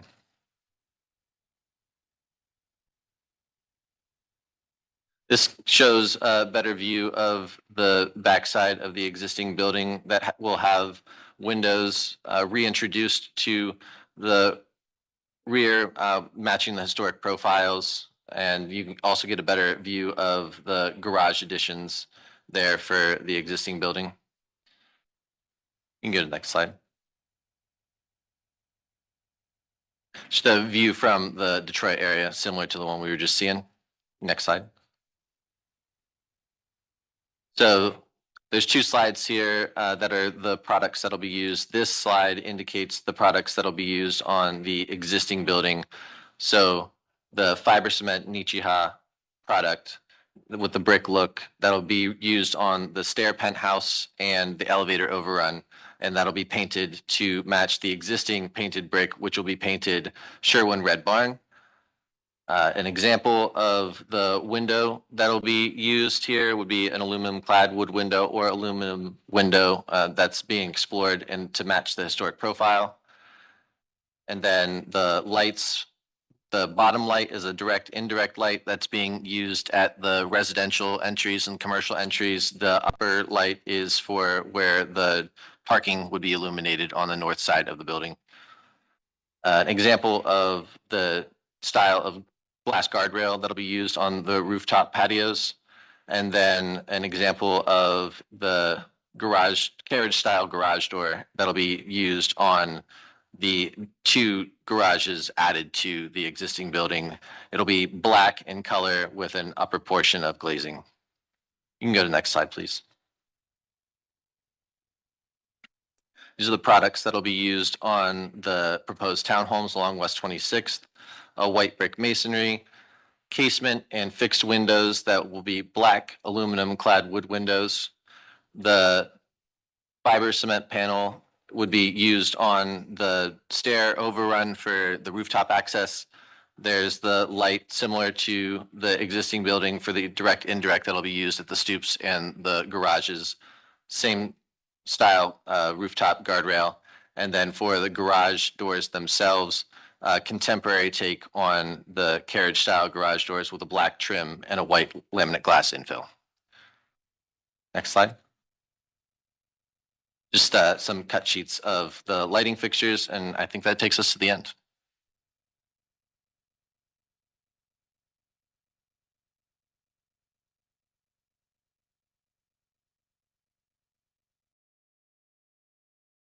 Yes, thank you, Mr. Chairman. This went to the Historic Ohio City Design Review Advisory Committee on May 15th.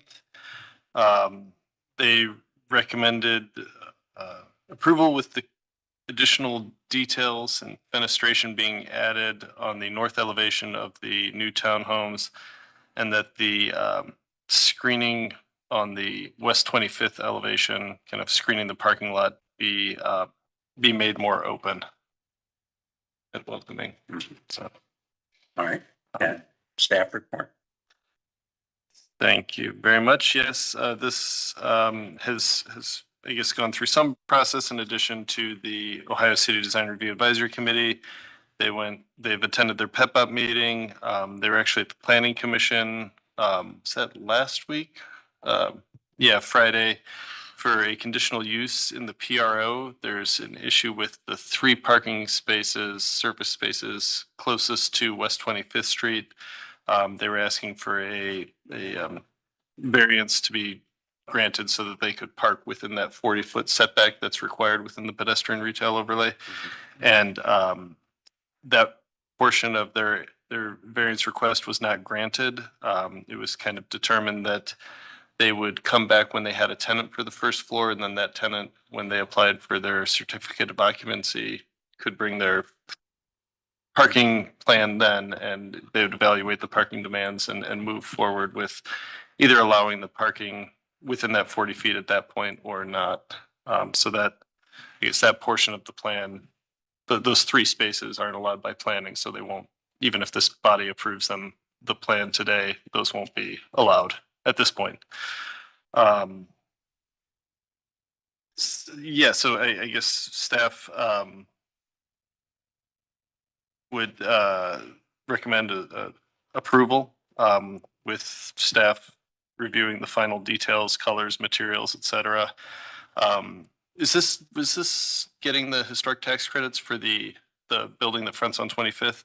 I guess my only question was, the SHPO has approved the window colors and everything. Is that already been approved with the part 2? Yes. Okay. All right. That was all. Thank you very much. I'll open it up for any questions or comments from the commission. I have a question. This is perhaps to Secretary Musson.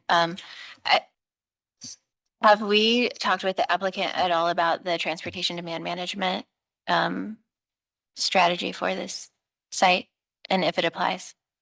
I have not, no. I mean, I'm not sure if Jessica's had any of those conversations. I have not had those conversations. I don't know if the applicant.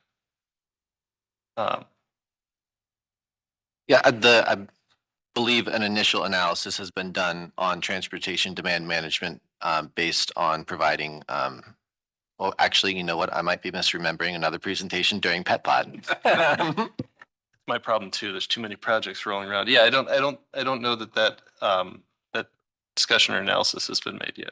Okay, so to the applicant, you're definitely within our transit-oriented development zone, right, on West 25th Street. I think this project is a little, because you have a mix of uses and different square footages and different uses, what I would recommend to this body when we get to the motion point is that we just make a condition of your approval for their coordination to close the loop on that one piece of what's required by our code. And we'll work with you on the staff level to do that.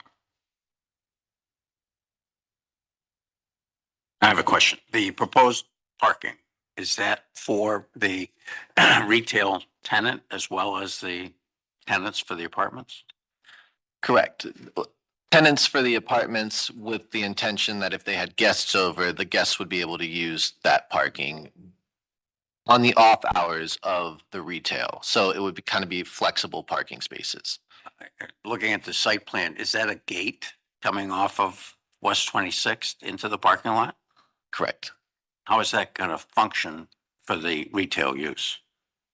They would have clickers that they'd be able to allow people into the space with the security gate. Yeah, the parking is for employees only, so it would be For secure. employees. Correct. I see. Not for people No. visiting the retail establishment. Yeah, not in that sense. Sorry, I was mixing that up. Yes. That's where I needed the clarification because I didn't see how the gate was going to function for people using retail. So, and the height of the fence, is there a setback requirement from the right of way for that fence height, that 6 feet? You know, from it. Previous projects, you had to be back 6 feet, I think, to allow for a 6 foot. That's I don't know if that applies in the BRO. Yeah, I think that might just be a more of a residential requirement. I think this, since it's I guess, visually open fence, I don't know that it has those same requirements, but I guess we'd rely on building and housing to do that analysis and any adjustments to be made at that point if there was Right. that kind of And- requirement. Currently, there is a fence there. We're just replacing it. So we believe it should be in compliance. Right. Okay, and I heard that there was a recommendation from design review that the fence be more open in nature. Has that been given consideration? Yes, that is correct. They were looking for a pocket park there, but we believe that the Irish Bend is going to be going across the street and that will be sufficient. Big enough park. Right. Don't need a pocket park when you've got Irish Town Bend. I have a question. Now I understand that there's historic tax credits in play and a SHPO review. I had a question for the secretary about cutting in openings for windows on the north side of the building. And that meets the Secretary of Interior standards? Not always. It's a case by case determination. The SHPO in this case has decided that it's appropriate. This wall was probably never meant to be seen. Presumably there was another building. Structure next to it. Yeah, it was a party wall. There may have been a building next to it already when it was built or with the intention of one coming there soon after. But, there's the understanding that we need to keep these buildings sort of relevant and in modern use. So there's some flexibility when it comes to cutting new openings. You can make the whole side glass, but openings that are consistent with the other window openings in the building are oftentimes approved. My last question, with regard to the one-story building that's being demolished, how old is that building? Are there any architectural features represented in that building? Any salvage considerations? You can speak to that. I was just going to say that you could go back to the context photos so we can kind of look at this. Yeah, it's just that one-story building. I don't know the exact date of that building itself, but know that SHPO has also been in approval of us demolishing that building. There's really nothing, no historical significance to this building. The brick is in pretty bad shape. There's not a lot of detailing there.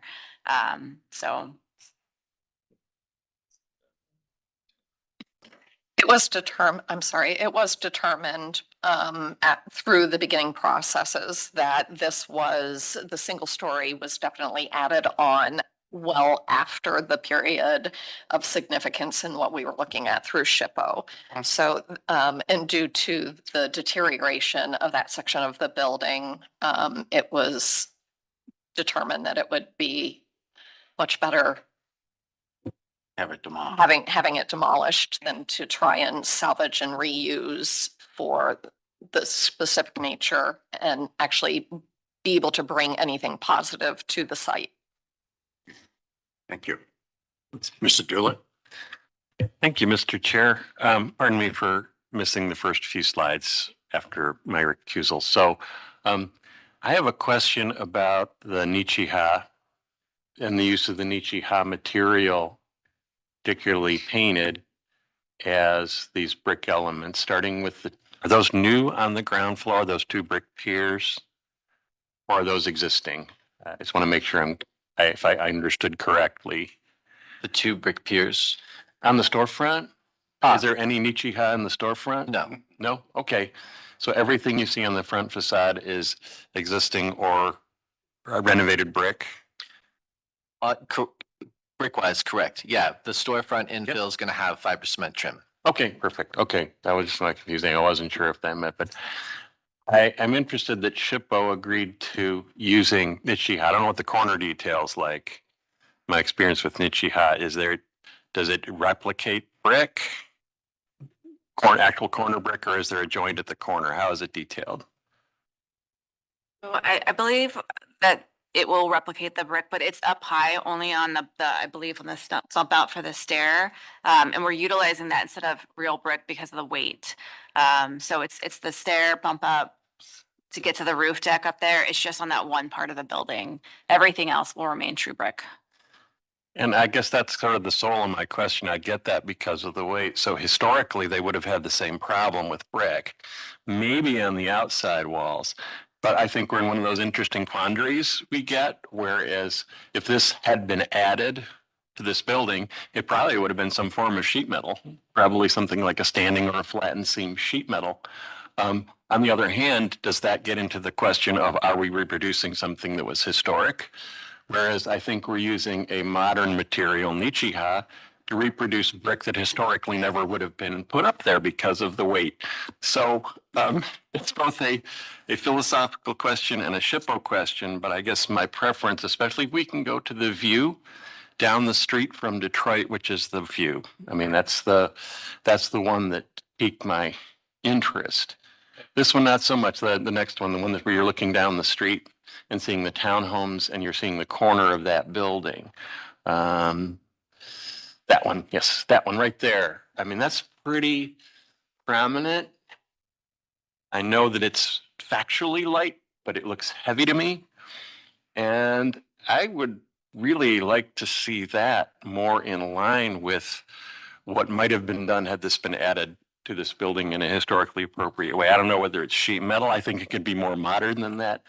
But I think I would like to see, as something that's clearly new, trying to follow the National Park Service guidelines, I would like to see optional materials installed or explored for that. I know you got your SHPO approval, but I'm questioning the application of that here because of what I see as an unusual ambiguity. And I think there's an opportunity to make it feel both like clearly new and yet in harmony with what you would have done if you had it in an elevator in, 1950 or whatever, 40. It would probably be rusty sheet metal by now, but I guess what I'm saying is that it looks, I think it's odd to me that we would use that faux brick and then actually paint it to do something that you wouldn't have done. So that's my comment. I think that needs to be explored because I think it will really feel different in this view. And I think we'll feel more comfortable, but I would recommend like a metal product with maybe more of a slightly modern twist because I think that tells a better story. Thank you.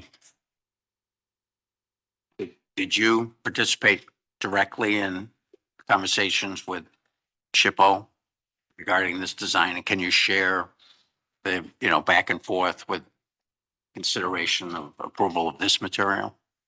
Yeah, actually, they did not make any comments related to the material of the stair enclosure. So that was not, the form of that stair enclosure was discussed. We had talked about sloping it, reducing the height, et cetera. But I believe that we are proceeding with this currently. But the material was they never pushed back on that. Can you respond to Mr. Dulick's suggestion and maybe share what you think SHPO's response to that might be? as an alteration to the existing. To the design. metal.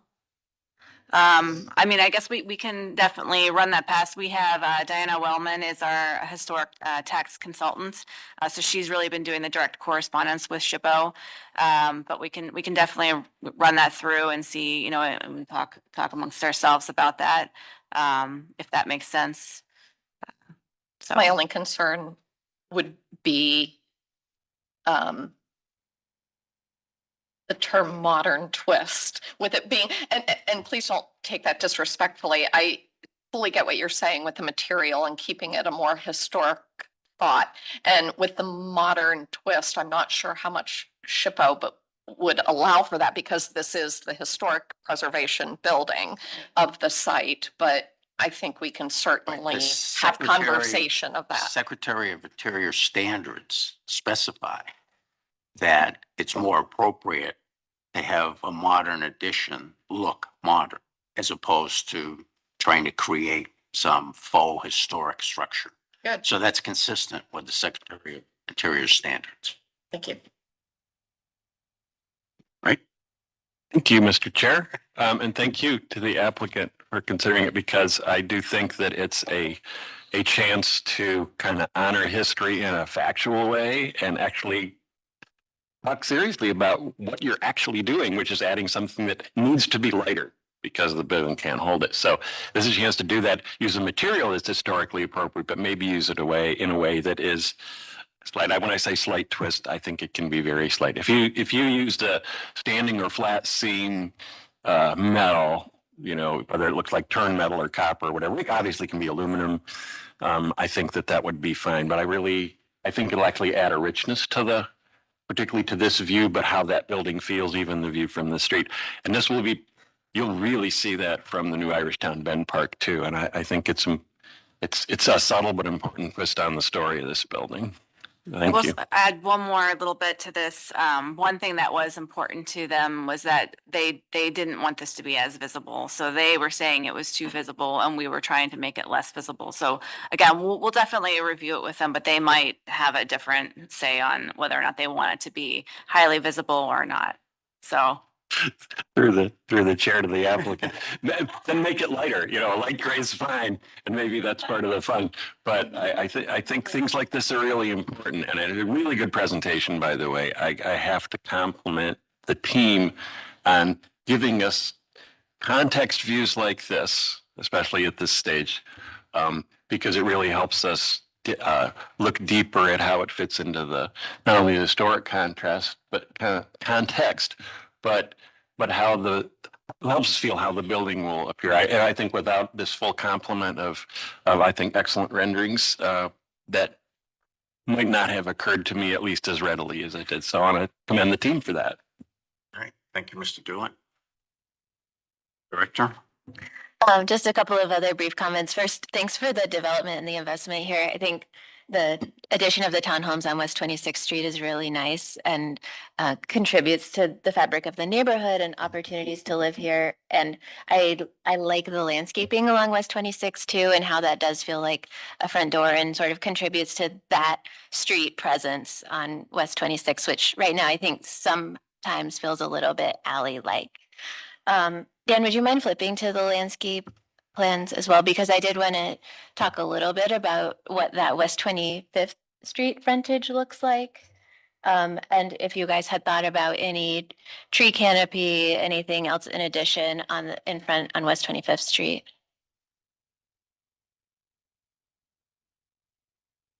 Clarification on 25th Street, we're talking, correct? Yes. There had been some discussion on that. Part of the problem is that taking into much of the parking, we wanted, again, to be able to provide parking for the employees and such of the retail restaurant area. By taking in more of that landscape space to be able to add a tree without it creating other damages, trip hazards, other things to the surrounding area. To get a shaded tree or canopy tree, there's just not the space to allow for that, including some of the overhead lines that exist to the buildings next door, and that it would become problematic. Okay, thank you. Did you guys look at establishing any planting beds or anything like tree lawn treatments? Only in the shrub area that you're seeing that's in the screen area for that fence line. Going further out is not in the plan. It was discussed, however, the ownership did not, knowing the fact that there was going to be potential changes with the street line, RTA, things like that. It wasn't felt that it was in the position to take up or try and do something with the city walkway. Okay, thank you. That leads to one of my other questions, which is just about the timing of construction and the building opening. Do you have a general timeline? As we know, there's a capital project coming down the West 25th Street corridor. I'm just wondering how those might align. Or best case scenarios, we'd like to have this completed by late summer of next year. Okay, great. Thank you. My final question is around the entrance to the retail space. Do pedestrians enter in that center door off of West 25th Street, or how do they get into the ground floor retail space? Plan, please. Keep going back, yeah. One more. There you go. So you can see the entrance is along West 25th Street in that storefront. We do have an entrance there. Down here on the south Yes. side? Yep. And then there's an exit point to the parking lot, and then the back of house for the stair in the corridor. Okay, thanks. So- But the gate from the sidewalk to the We parking do lot have an will entry be- in the gate as well. Okay, So if you are, there's a gate, the landscaping strip right there adjacent to that, there's an entry point in the gate itself, so it's secure. But there's an entry point there, but you can't get right into the building there. That would not be the primary entrance for visitors. okay, so the primary entrance for visitors would be that one on the. Would be the one that's in the southern storefront. corner. Yeah. Okay. All right, thank you. That's all for me. Thank you, Director. Any other, Mr. Longer? Thank you, Mr. Chair. So again, thank you for the thorough presentation. I would agree that the context renderings are really helpful to understand sort of the full, understanding of of this building as it sits, sort of within the fabric. I guess I wanted to just another couple of clarification questions relative to the fiber cement product. So just to confirm, are the garages that are being proposed in addition to the brick building, or is that maintaining a portion of the existing brick building? Yeah, we're not maintaining any of that existing one story. It's all going to come down, but we are replacing that. It's actually, I believe, going to be brick, and that was needed to be corrected in our presentation. Okay, So gotcha. So that will be brick painted to Correct. match. Okay, Yes, great. yes, Okay, yes. got it. Okay, good. That's helpful to understand. The other question that I have is with regards to the townhomes. One, I want to say I really appreciate the brick detailing. I think it provides a level of textural, look and feel that makes it feel much more elevated than just, plain brick or a mixture of brick and sort of flat siding. So I really appreciate that. I wanted to just get a clarification. So you mentioned, there's in the materials portion, it mentions fiber cement panels. Where are those intended to be located? Those are at the stair penthouses for Okay. the rooftop access. Gotcha. Okay, that's good to know. So, but the rest of the building, all four sides are brick. That's awesome. I do have a question about the brick color. I appreciate the white as a very sort of modern element. I question sort of the brightness of it only because thinking about our climate and the weather that we have, and just thinking about long-term maintenance and sort of durability, not durability, but making it sort of maintain that pristine white color over time. And it's a little, looking at the other context of the buildings in this area, this is much more stark than more traditional brick colors or more buff brick colors. So just, I guess, wanted to understand kind of your thought process around the bright white coloration. Yeah, we are trying to achieve something that's more contemporary but complementary. We have kind of lighter trim on the upper floors of the historic building, and then the darker brick, and then we wanted the townhomes to be a lighter brick with a darker trim. I think we can look at lighter brick color options that are not white, stark white. We have been discussing that, something a little more off-white or maybe a little creamier. Try not to go in the yellow range or gray. But thank you. Yeah. So I think, yes, we are open to looking at and exploring that, and are doing that currently. So okay, no, that's great. I guess as we make whatever the motion is, I would make that maybe just a recommendation to review final color palette selection with staff. But overall, I really I live in the neighborhood, so I really appreciate this investment.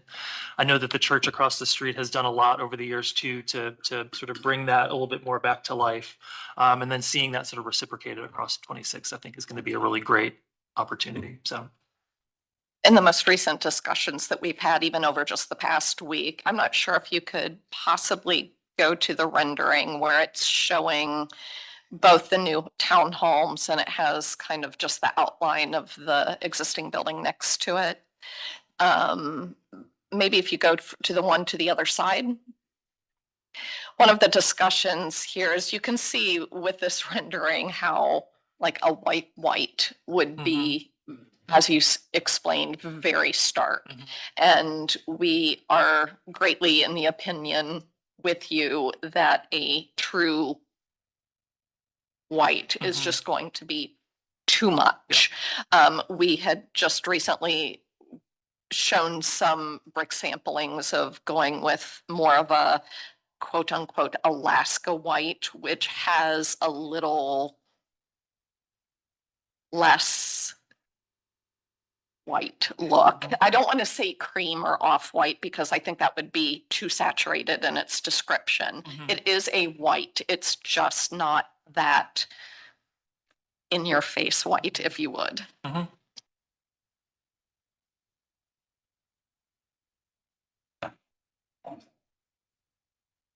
Right. Any further questions or comments? Seeing none. Yes. Okay, who is that? Councilwoman Gray. Councilwoman Gray. Please. Yes, I have a question. I might have missed the beginning of this case, but what type of building will be built there? What is it? Is it an apartment complex or a retail, or is it mixed income housing? So we are doing a combination of things. We're restoring the historic 1468 building. On the first floor, it will be retail. On the upper floors, it'll be residential. So one residential tenant per floor. And then we're demolishing the one-story existing building that was on the back of that building. And we are going to be building 3 new townhomes. Okay. All right. Thank you. Thank you, Councilwoman Gray. Any other questions or comments? Seeing none, I would entertain a motion.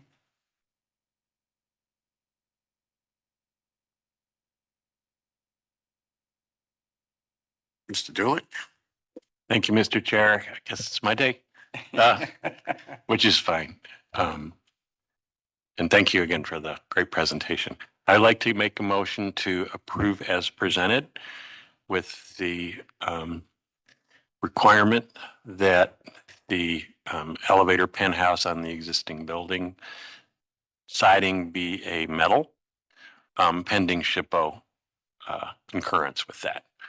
I would also like to suggest that the color of the townhomes, the white, be studied and alternatives looked at, and final selection along with the color of the metal siding would be by Landmark staff. And then, Director, did you have something to add? Yes. For landscape? May I share? I want you to say it. An additional condition that the applicant work with planning staff around transportation demand management requirements for the site. Okay, and we're in the middle of a motion. I'll keep going now. But I'm gonna have another point to raise. But we have a motion with conditions. Do we have a second? I'll second. Deloche will second. So now the additional question that I have has to do with lighting. And so on the West 25th facade, what lighting is proposed? So we are actually keeping the elevation pretty clean. We don't want to do anything that's gonna, take away from the historic facade. So we just have lighting at the entry and that entry on the first floor, but nothing that's going to be cast up into the sky or on the pillars. I know you piers. presented, Yeah. the other lighting fixtures and for the parking lot, but I just wanted to reinforce it. Nothing significant will happen. No, we're trying to just keep that elevation clean as much as possible. Okay. So. Very good. Any further discussion on the motion? Seeing none, Dan, please call the roll. Hey, Mr. Gray? Yes. Mr. Dulick? Yes. Councilmember Gray? Yes. Mr. Lozier? Yes. Director Mersman? Yes. Mr. Sandberry? Yes. Mr. Trosick? Yes. Dr. Williams? Yes. And Mr. Strickland? Yes. Mr. Chairman, the motion passes unanimously. Congratulations. Looking forward to your project going forward. Right. Last one before the bunts. Yeah. All right. At the start of our agenda, we asked for identification of the applicant associated with case number 25030, the Parker residence at 3215 East 137th Street. Is that applicant available?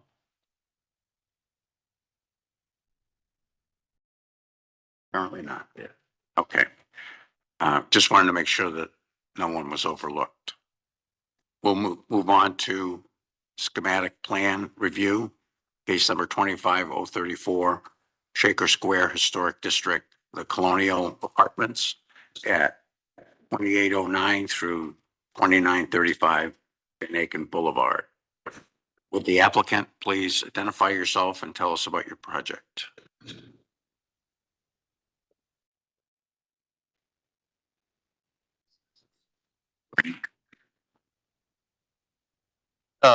As Mr. Chairman, I don't see the Mr. Klein. here. Yeah, Mr. Klein was supposed to be presenting. I see Mr. Feinstein from Shaker Heights, but he's just here representing the city of Shaker Heights. So I think we are short another applicant. Okay. So I think, we just maybe call it one more time and then move Right. on. Is the applicant present virtually for case number 25034, Van Aiken Boulevard signage? Okay. Certainly not. So we'll move on. Next agenda item is approval of minutes from January 9th, 2025, January 23rd, 2025, and March 27th, 2025. Discussion about minutes? If not, I'll entertain a motion to approve meeting minutes. Your turn. Here for 2 minutes. It does. We've established that we've established that commission members do not have to be present in order to vote on meeting minutes. Then in that case, I will move to adopt, approve, accept, approve Any or. the meeting minutes for January 9th, 2025, January 23rd, 2025, and March 27th, 2025. We have a motion to approve minutes as written. Do we have a second? Chair, I will second. Do it. We have a motion and a second. Any discussion? Seeing none, Dan, please call a roll. Okay, Mr. Dryer, Yes. Mr. Dulick, Yes. Councilmember Gray, Yes. Mr. Lozier, Yes. Director Mersman, Yes. Mr. Sambry, Yes. Mr. Trosick, Yes. Dr. Williams, Yes. and Mr. Strickland. Yes. Mr. Chairman, the motion passes unanimously. Okay, wonderful. That concludes our agenda, except for any administrative reports. Just a couple of things. I have a copy of Cleveland Restoration Society's Facade magazine here for all of our commission members. Those were sent to the office, so please feel free to grab one of those. We have 3 weeks until our next meeting, just the way the calendar falls, so everybody gets a breather. And then I did want to note that on June 4th at 2:30, there's a site visit scheduled for the First Hungarian Lutheran Church there on MLK and Buckeye. The city is moving forward with requesting the demolition of that structure. So staff has been working with the property owner and potential developer and buyer to try and come up with a plan. So the staff has been working with them, but the city is still trying to do its due diligence and moving forward with their process. So that is scheduled for June 4th at 2:30. So if any of you can make it to that, we will gladly see you then. All right. Thank you. I have a question. The federal funding for AmeriCorps has been restricted. Has that affected our AmeriCorps staff? So this year, our AmeriCorps staff started and then got another great job offer and left us pretty quickly. So we opted not to, given the timing and everything, and there was some office remodeling going on that was kind of putting the amount of space we'd have into question. We didn't reapply for another one in like a truncated, condensed time frame. So we don't have one right now.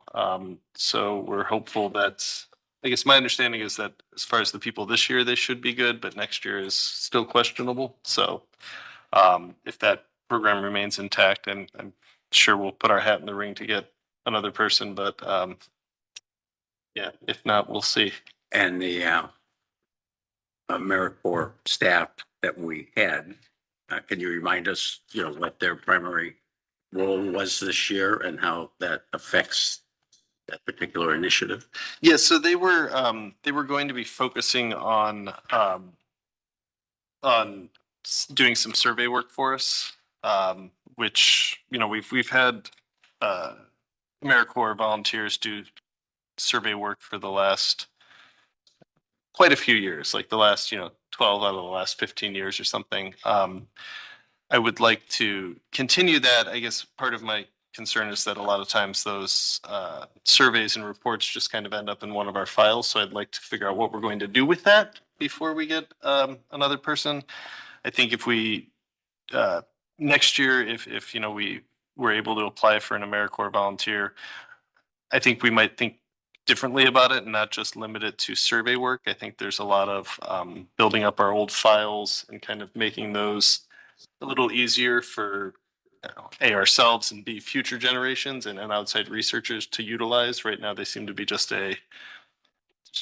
a lot of random information, newspaper clippings, just anything related to this landmark is tossed in there. I'd like to have them a little more organized. So I think someone who could help us with that, or the architect's database or our website in general, someone who could help us tell the landmark story a little better, I think would be more helpful than just sort of having another survey to sit on the shelf. So we'll see what comes next. Good year. ideas, and I hope that funding is restored and that we're able to resurrect that position. Same, To same further, here. further the mission. All right. Any other items? Seeing none, we'll bring this, we'll adjourn this meeting and look forward to seeing everyone in 3 weeks and have a happy Memorial Day weekend. Thank you. Okay. Thank you all.